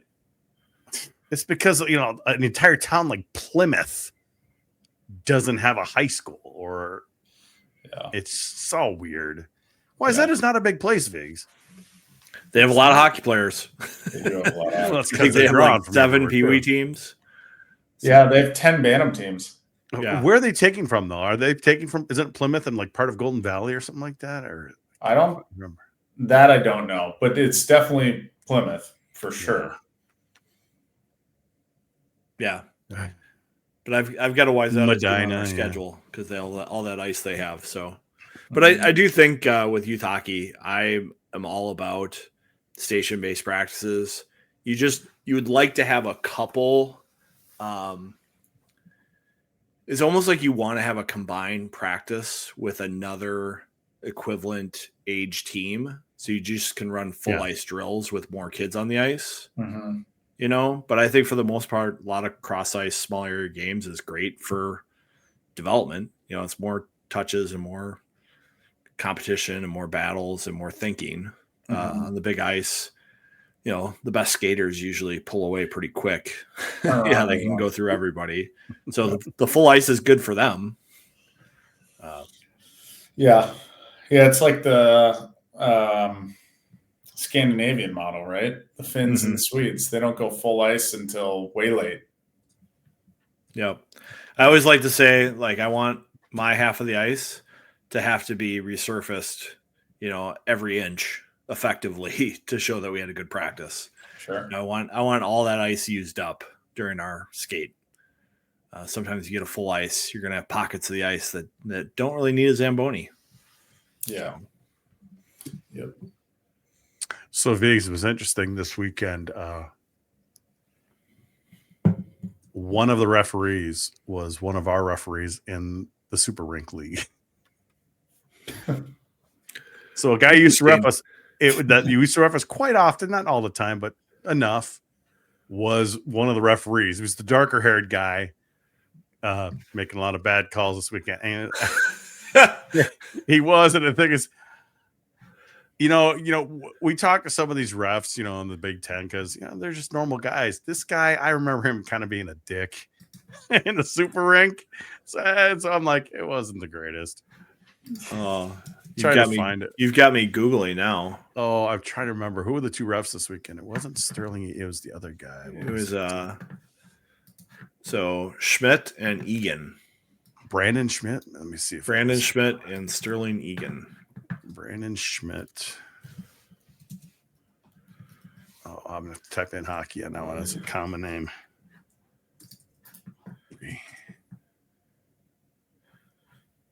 You don't that's have not photos. him in the that's not him in the photo. You don't have photos of either of them on the GPL officials page. Well, it's because they're not Big Ten officials. Well, you got listed under there. Do I really? Yeah, they're listed. They're both listed on there as guys who have ref games. Well, they probably was moved around. Yeah, but I wouldn't even. If I would have known, I probably would have got some decent photos of them. Oh well, what do you do? I'm sure I can find something here. Gosh, didn't I have one of them? I might have some photos of them. Did I keep them? That's a good question. Next time. Yeah, it's not a big deal. I didn't keep them. Oh well, but it was interesting. I knew he was a ref in our league, and just like the referee official that we see at regional sometimes used to be a ref in the Super Rink League for us. An older guy, but he was a fun guy. He was the best ref at dropping a puck of anyone I've ever had in a men's league game. Every time it was flat. Crisp and flat every time. And after every game, I'd be like, God, you dropped the puck like no other ref I've ever seen, man. Keep it going. You can ref my game anytime. I would love to know penalties called by conference officials. NCHC calls are out of control. You know what? The fans were ticked off a lot about this weekend, Max. The linesman not dropping the damn puck on just normal faceoffs. It was ridiculous. Fans were booing him. I was booing him even. I'm like, I mean, sometimes you get the egos of the referees, blah, blah, blah. But when a lines was just like, they just can't just drop the damn puck. I mean, there's one in particular that we used to always have. There was a ref that had the biggest ego of all time and the shortest fuse. And he was the worst ref. Because it felt like we had the same refs every weekend. You get a lot of same linesmen a lot. Yeah, the linesmen are great because it's tough to make bad calls as linemen, so it's easy to like them. But he didn't wear a face shield. He had kind of rosy cheeks, shorter guy, black hair, and I'm picturing I would never know his name because I didn't know any of their names, but he was horrible. And I bet he's still reffing, honestly, because I feel like when I watch TV and see the Big Ten games, I'm like, oh yeah, we had that guy, and we had that guy. Let's bring it up. I've got a list of our Big Ten officials. I don't have photos of everybody though. I'm still working on it. So let me. I apologize to trash this guy's name, but he was just. So what do we got? You do have a roster. We do. Oh, yeah, we do. Of course we do. Let me see here. So Bruggeman, I like Bruggeman. He's the guy. He's newer to the league. Not said newer, but 5 years. He had a lot of times. He had the mullet going. He had the hair flying out the back. Pakmara here. Pakmara's been around a while. Yeah.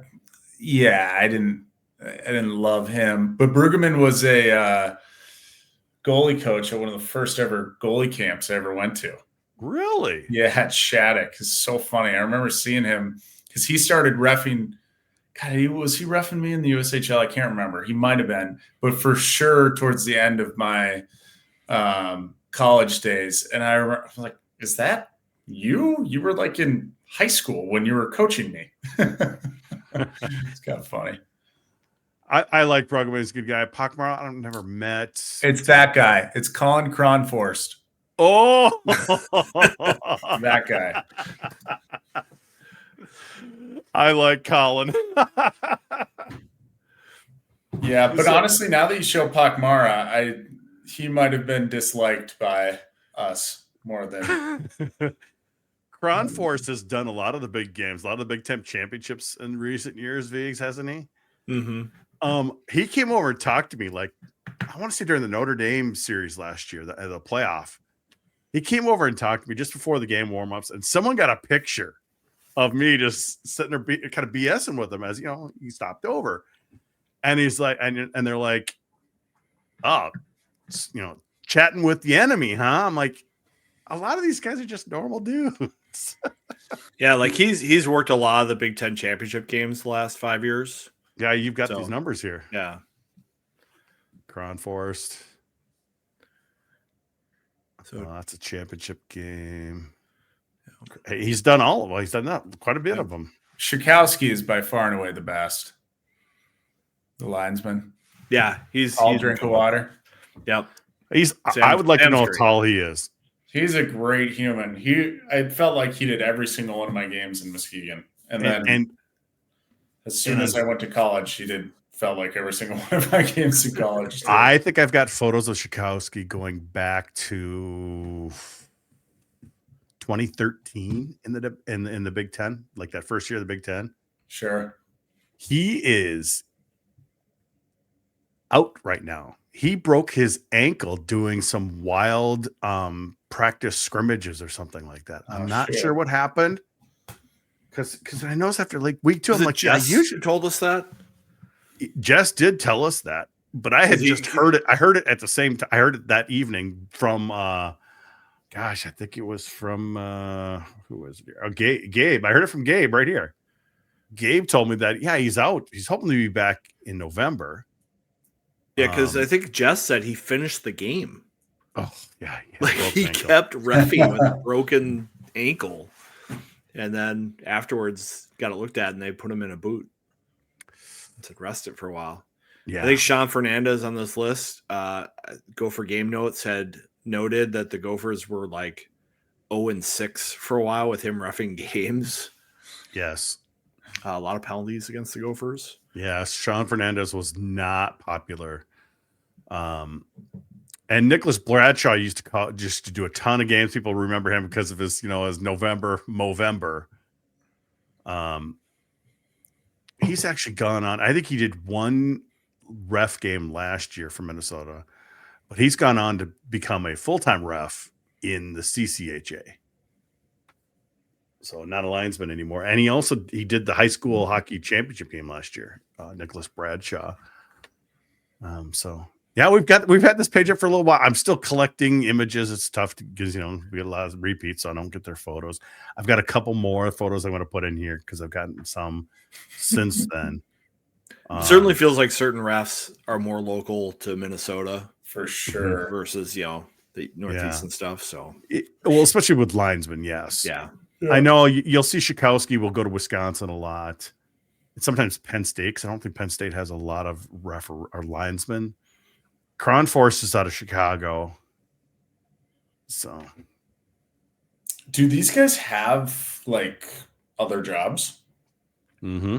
They do, right? Mm-hmm. How are they taking off? I mean, I guess if you're local, you might not necessarily have to, but I mean, for a lot of them, how many Fridays do you have to take off? Quite a few, because I think they have to come in Thursday night, right? So yeah, be curious. It's definitely a commitment. What these guys do. Gosh, years ago, I heard, I think it was Gensel on the bench say, "We're paying you guys $400 a night, and you're making these kind of calls." So back, that was 10 years ago. So they're making good money, probably getting expenses paid too. So. Yeah, for all I know, it could have been Gensel just BSing, but I'm guessing they get good money.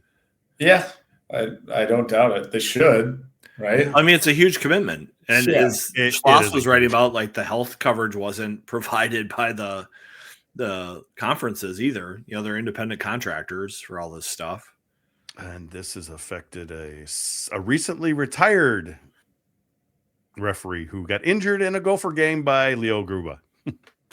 While Leo Gruba was checked and his stick went right into his face, and the league has not reimbursed him yet. Oh, that sucks. Yeah. So he's trying to fight that. So not good. Not good. No. Eric, any favorite interactions with any refs over the years that you look back upon fondly? Kind of similar to the point I was making earlier on not showboating as a goalie. I tried to not get involved with the refs just because, I don't know, my whole goal the whole time was to try to just stay as even keel as possible, because I found you find out so many things in juniors, right? Because you play so many games that it's really good. It teaches you how you need to prepare, how to get the best out of your game, because you just get so many reps at it. And that's where I found that I started juniors. I was drinking coffee before games, but then I get so jittery, right? And I'm like, I don't play good when I'm jittery, because then I'm like rushing and I'm kind of spazzy when I'm reacting to pucks. Like I play the best when I'm just almost in like this flow state, right? And that includes, motherfucking the ref if they make a bad call. Then it takes my attention away, it takes my energy away, and then now all of a sudden I'm not as focused on, the task at hand, which is ultimately stopping pucks. So it's not a great answer for you, but I just tried to not talk to them as much as possible. There we go. And get some of the chats up in there. I just want to switch the layout. So Did you observe any favorite moments of maybe someone else not being calm? Well, you don't have to name them specifically. You can protect the innocent or the guilty by not naming them. But I mean, he's one of my best friends, so I don't mind saying this, but Ryan Lindgren would give it to the refs every single game. I was like, dude, we want them to be on our side like a little bit, and you're doing us no favors. because it didn't matter the call. He plays with so much emotion that he just can't control it, which is part of why he is the heartbeat of every team that he plays on. Because you just can't teach that passion and you can't fake that passion. And ultimately it comes out oftentimes in the form of F you and the ref, regardless of what the call is and regardless if he knows he's wrong or not. So there was plenty of FU matches between Ryan and the refs in the 2 years that we played together.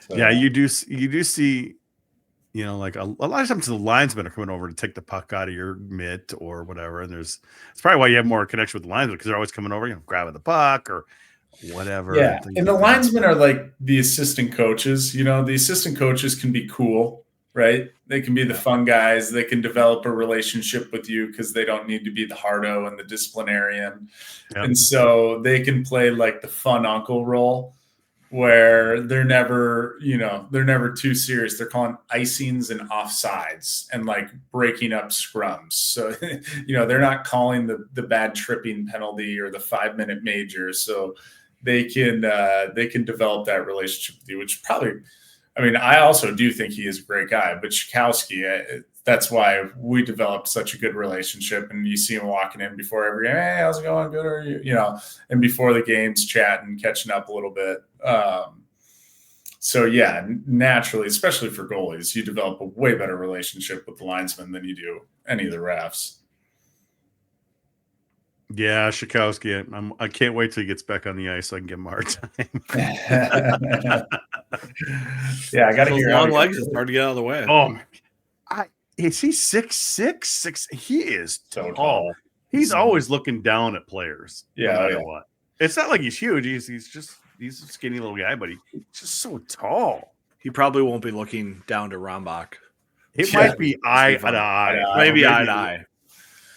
Do you guys have any that come to mind of any past instances with Gopher players or coaches that hilarious ref interactions?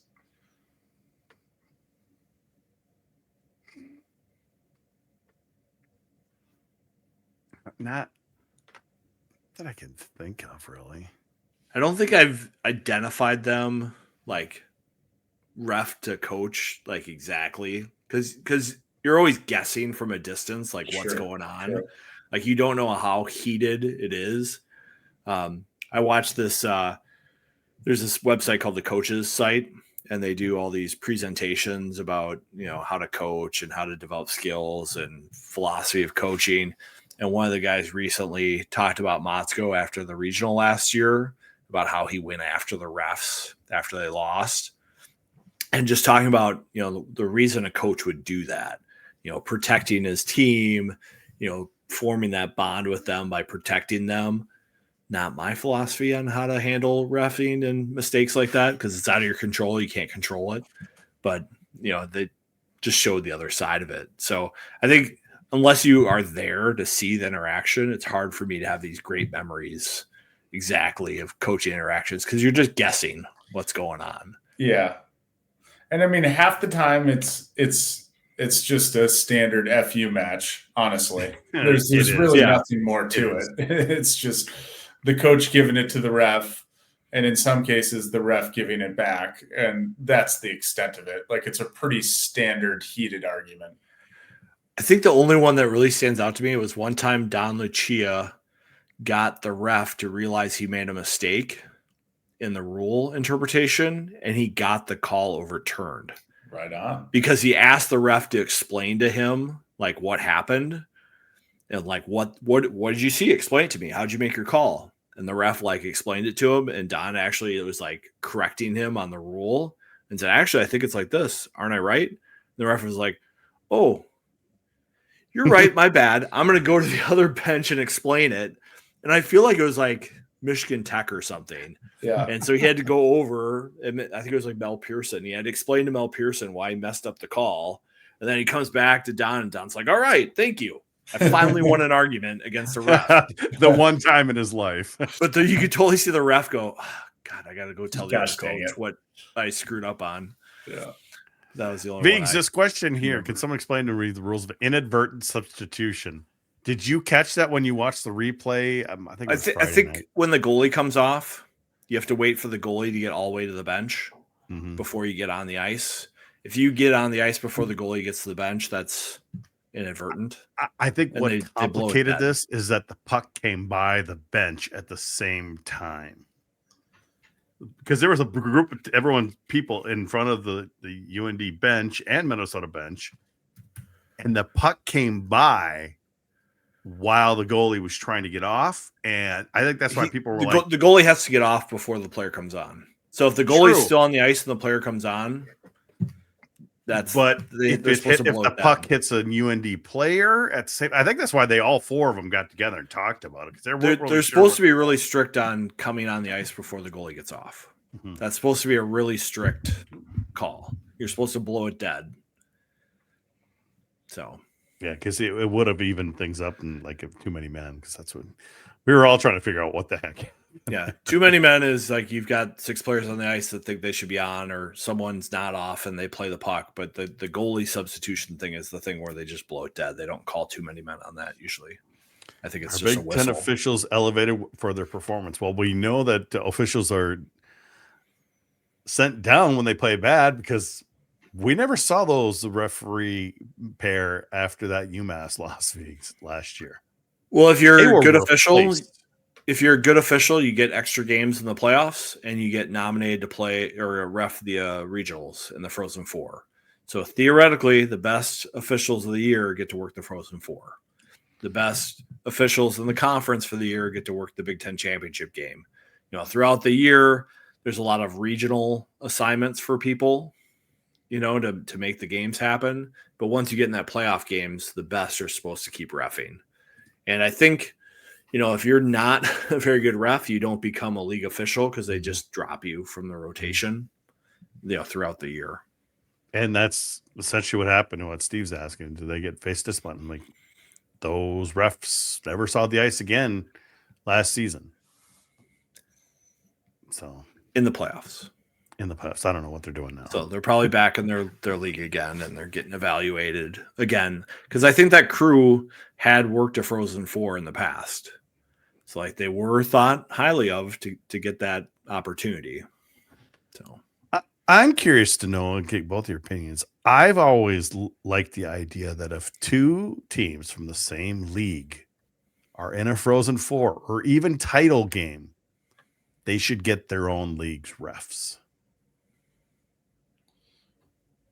What do you mean? What if hockey? So if like Minnesota faces Michigan in the national title game, it should be Big Ten refs reffing that game.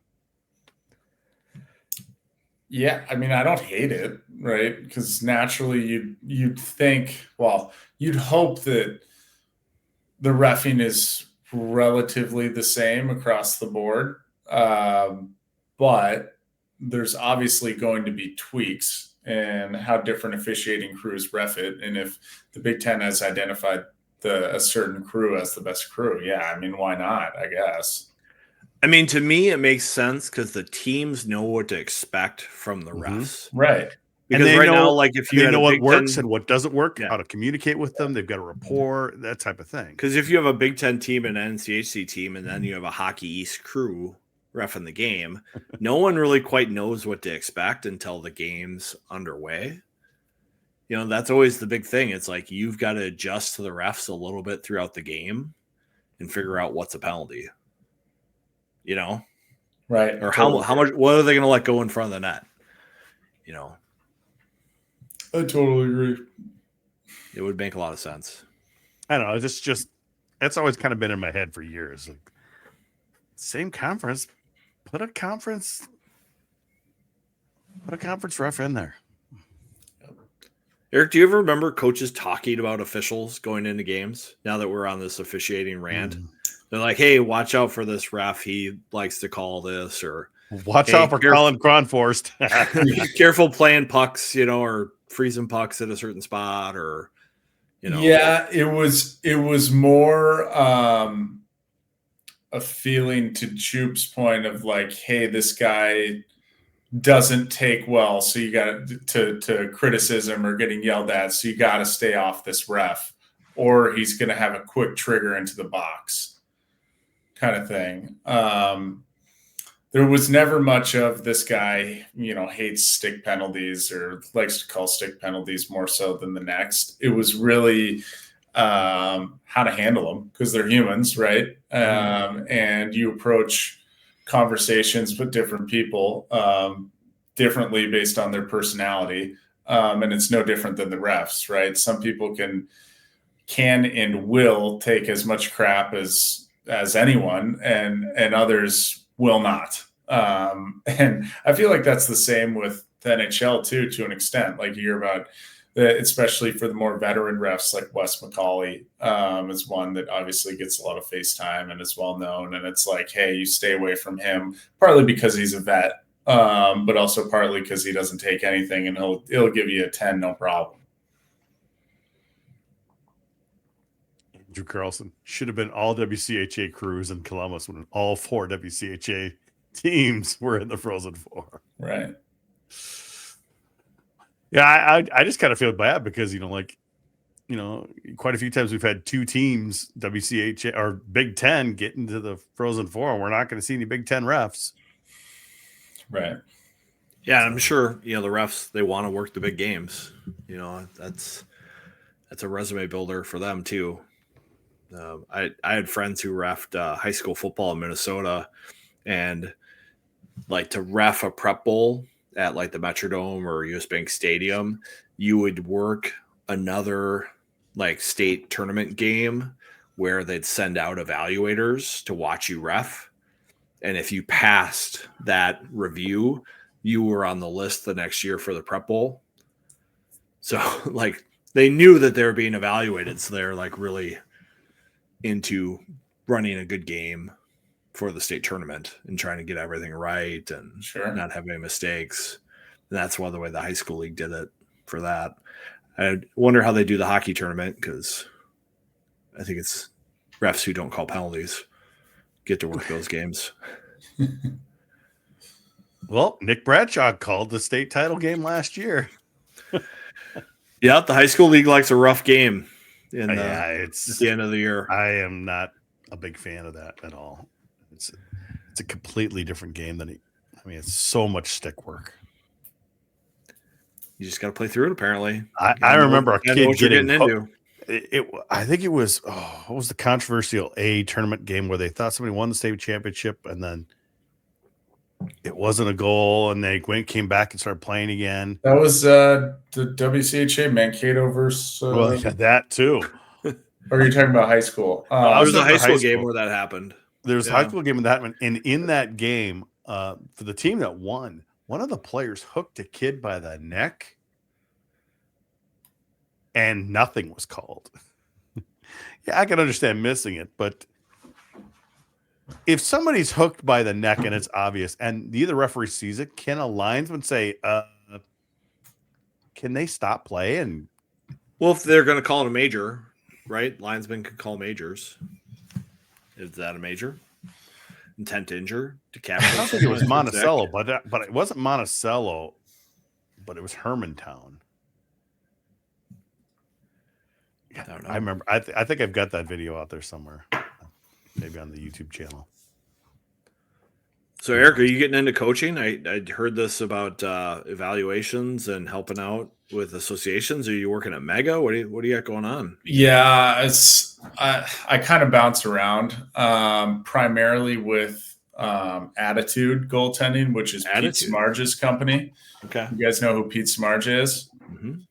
Former Gopher for a little bit in the early 2000s. So it's interesting how they're doing these things now with both skills training for forwards and goalie coaching. Is like people like Pete, have their goalie coaching company, and these associations will contract out his company to say, hey, we've got all these teams and we've got a couple parents who kind of know what they're doing when it comes to coaching goalies, but not near enough and not as good as we maybe want it to be. And so we're going to hire you. We're going to pay you to have people come out to, some practices and run some goalie only sessions once or twice a week, whatever. So I do that primarily for St. Louis Park because I live 5 minutes from the rec center. So I'll run a goalies only skate there, usually once a week in the winter for 2 hours. Have a younger crew on the ice for the first hour, older crew for the second. And then they also contract them out for these evaluations, right? Because hockey parents are nuts, and there's plenty of politics in hockey, and so they're trying as much as possible to have unbiased third parties evaluate who gets put on what team, so they can say, hey, listen, Jimmy, who is best friends and drinking buddies with Bobby's dad, didn't put Bobby on the A team because they're boys. And so I do a lot of the evals for Wayzata goalies, mainly just peewees and bantams. And then for Fortis, if you guys have heard of Fortis, it's another kind of like skills type company that does the same thing, but more so for players. I run their goalie only skate for Edina on Sundays. Same thing. Younger crew for a session, older crew second, and that goes for like 2 months. You're freezing up a little bit there. Yeah, our association, we had Mega work with our goalies. I don't think we fit their schedule this year, so we had to recruit kind of a local goalie expert to help our goalies this year. And then we have somebody from Fortis helping us with some power skating.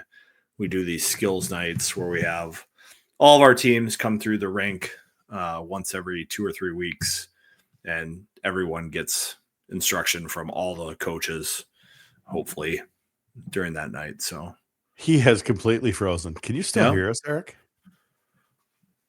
He might be gone. Maybe he doesn't have fiber. He doesn't have gateway fiber, that's for sure.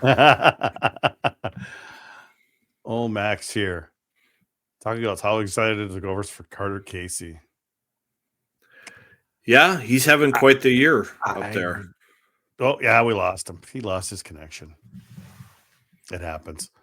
Yeah, he was like player of the week or something like that recently, Viggs? Yep, player of the week. He had like a 1.5 goals against. And damn, St. Louis Park entered. I was sad to see him. It's not lined up. Well, you got to give us a goalie once in a while. Rob Stauber. I mean, gosh, someone was telling me, did you ever looked at Stauber's stats in college? Was it you? Not very impressive. Not in the numbers. Not these modern days, yeah. It's just a different game and a different style and everything. Well, we lost Schierhorn. Like I said, doesn't have fiber, Viggs. Must be pulled the goalie. Pulled the goalie.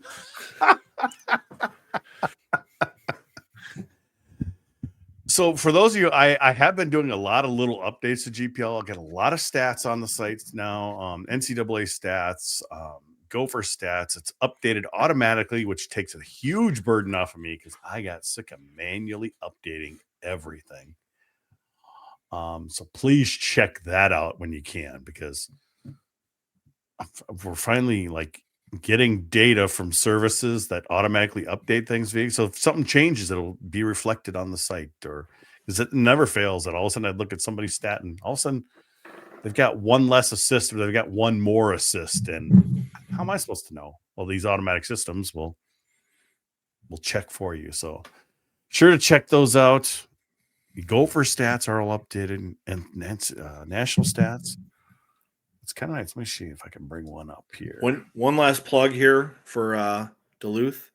A college football teammate of mine, Marine veteran, has opened a distillery in Duluth. Ooh. And his tap room had its grand opening this last week. Really?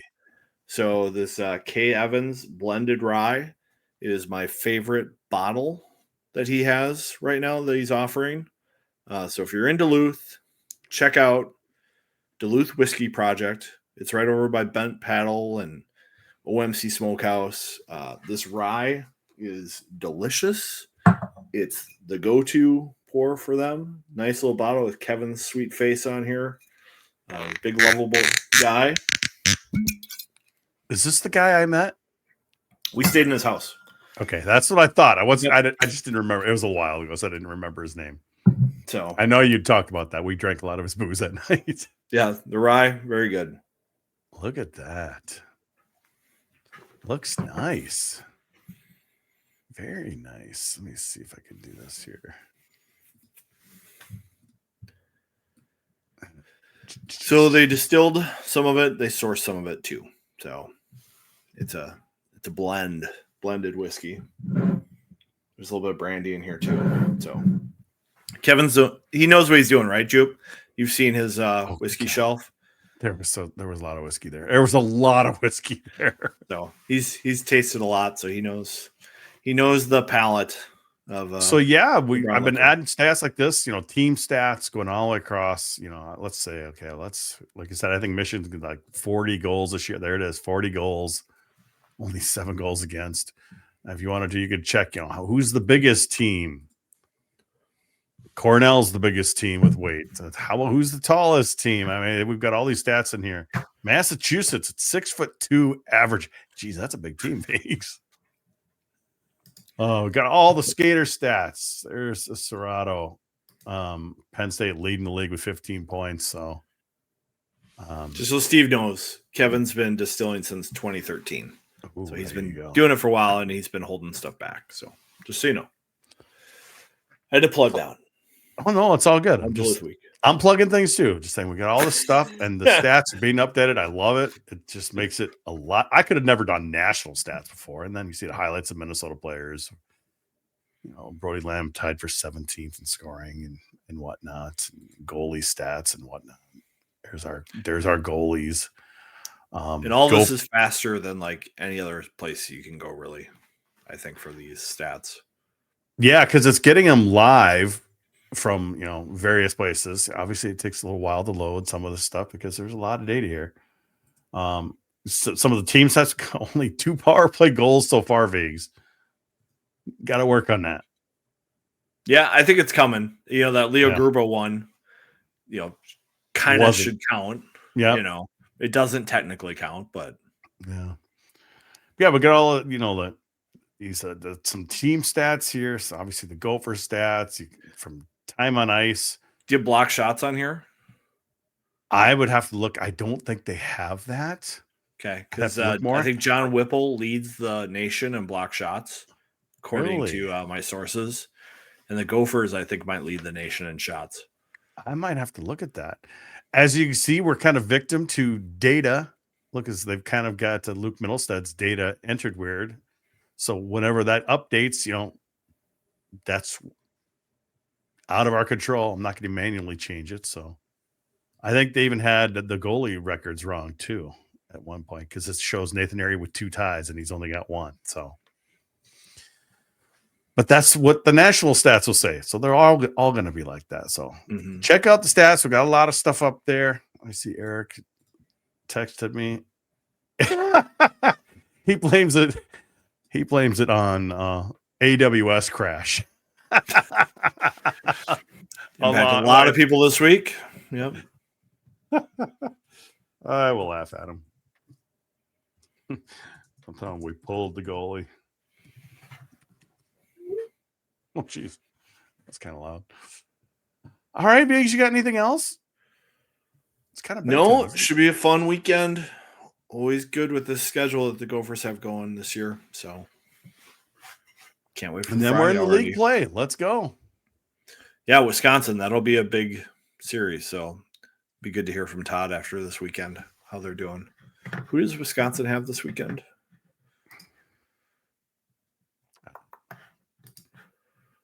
Alaska.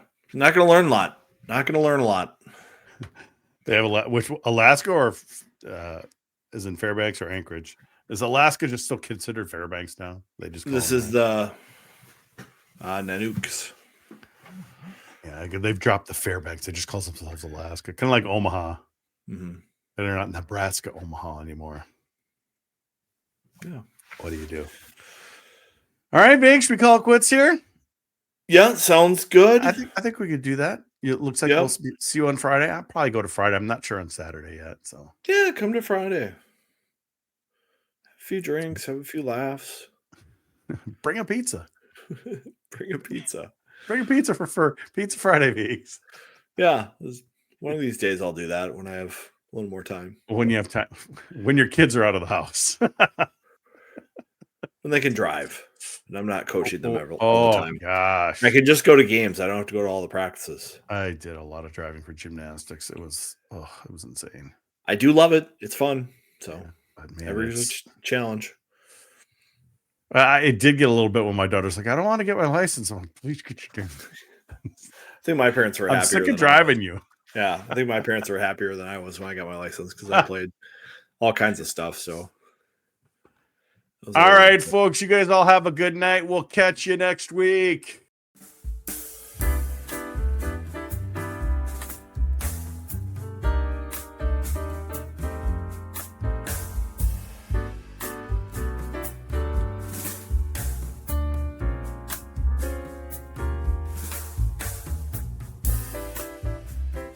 You got anything, Biggs? I don't know if I have a quip tonight other than WCCO really crashed the presser today. That was weird.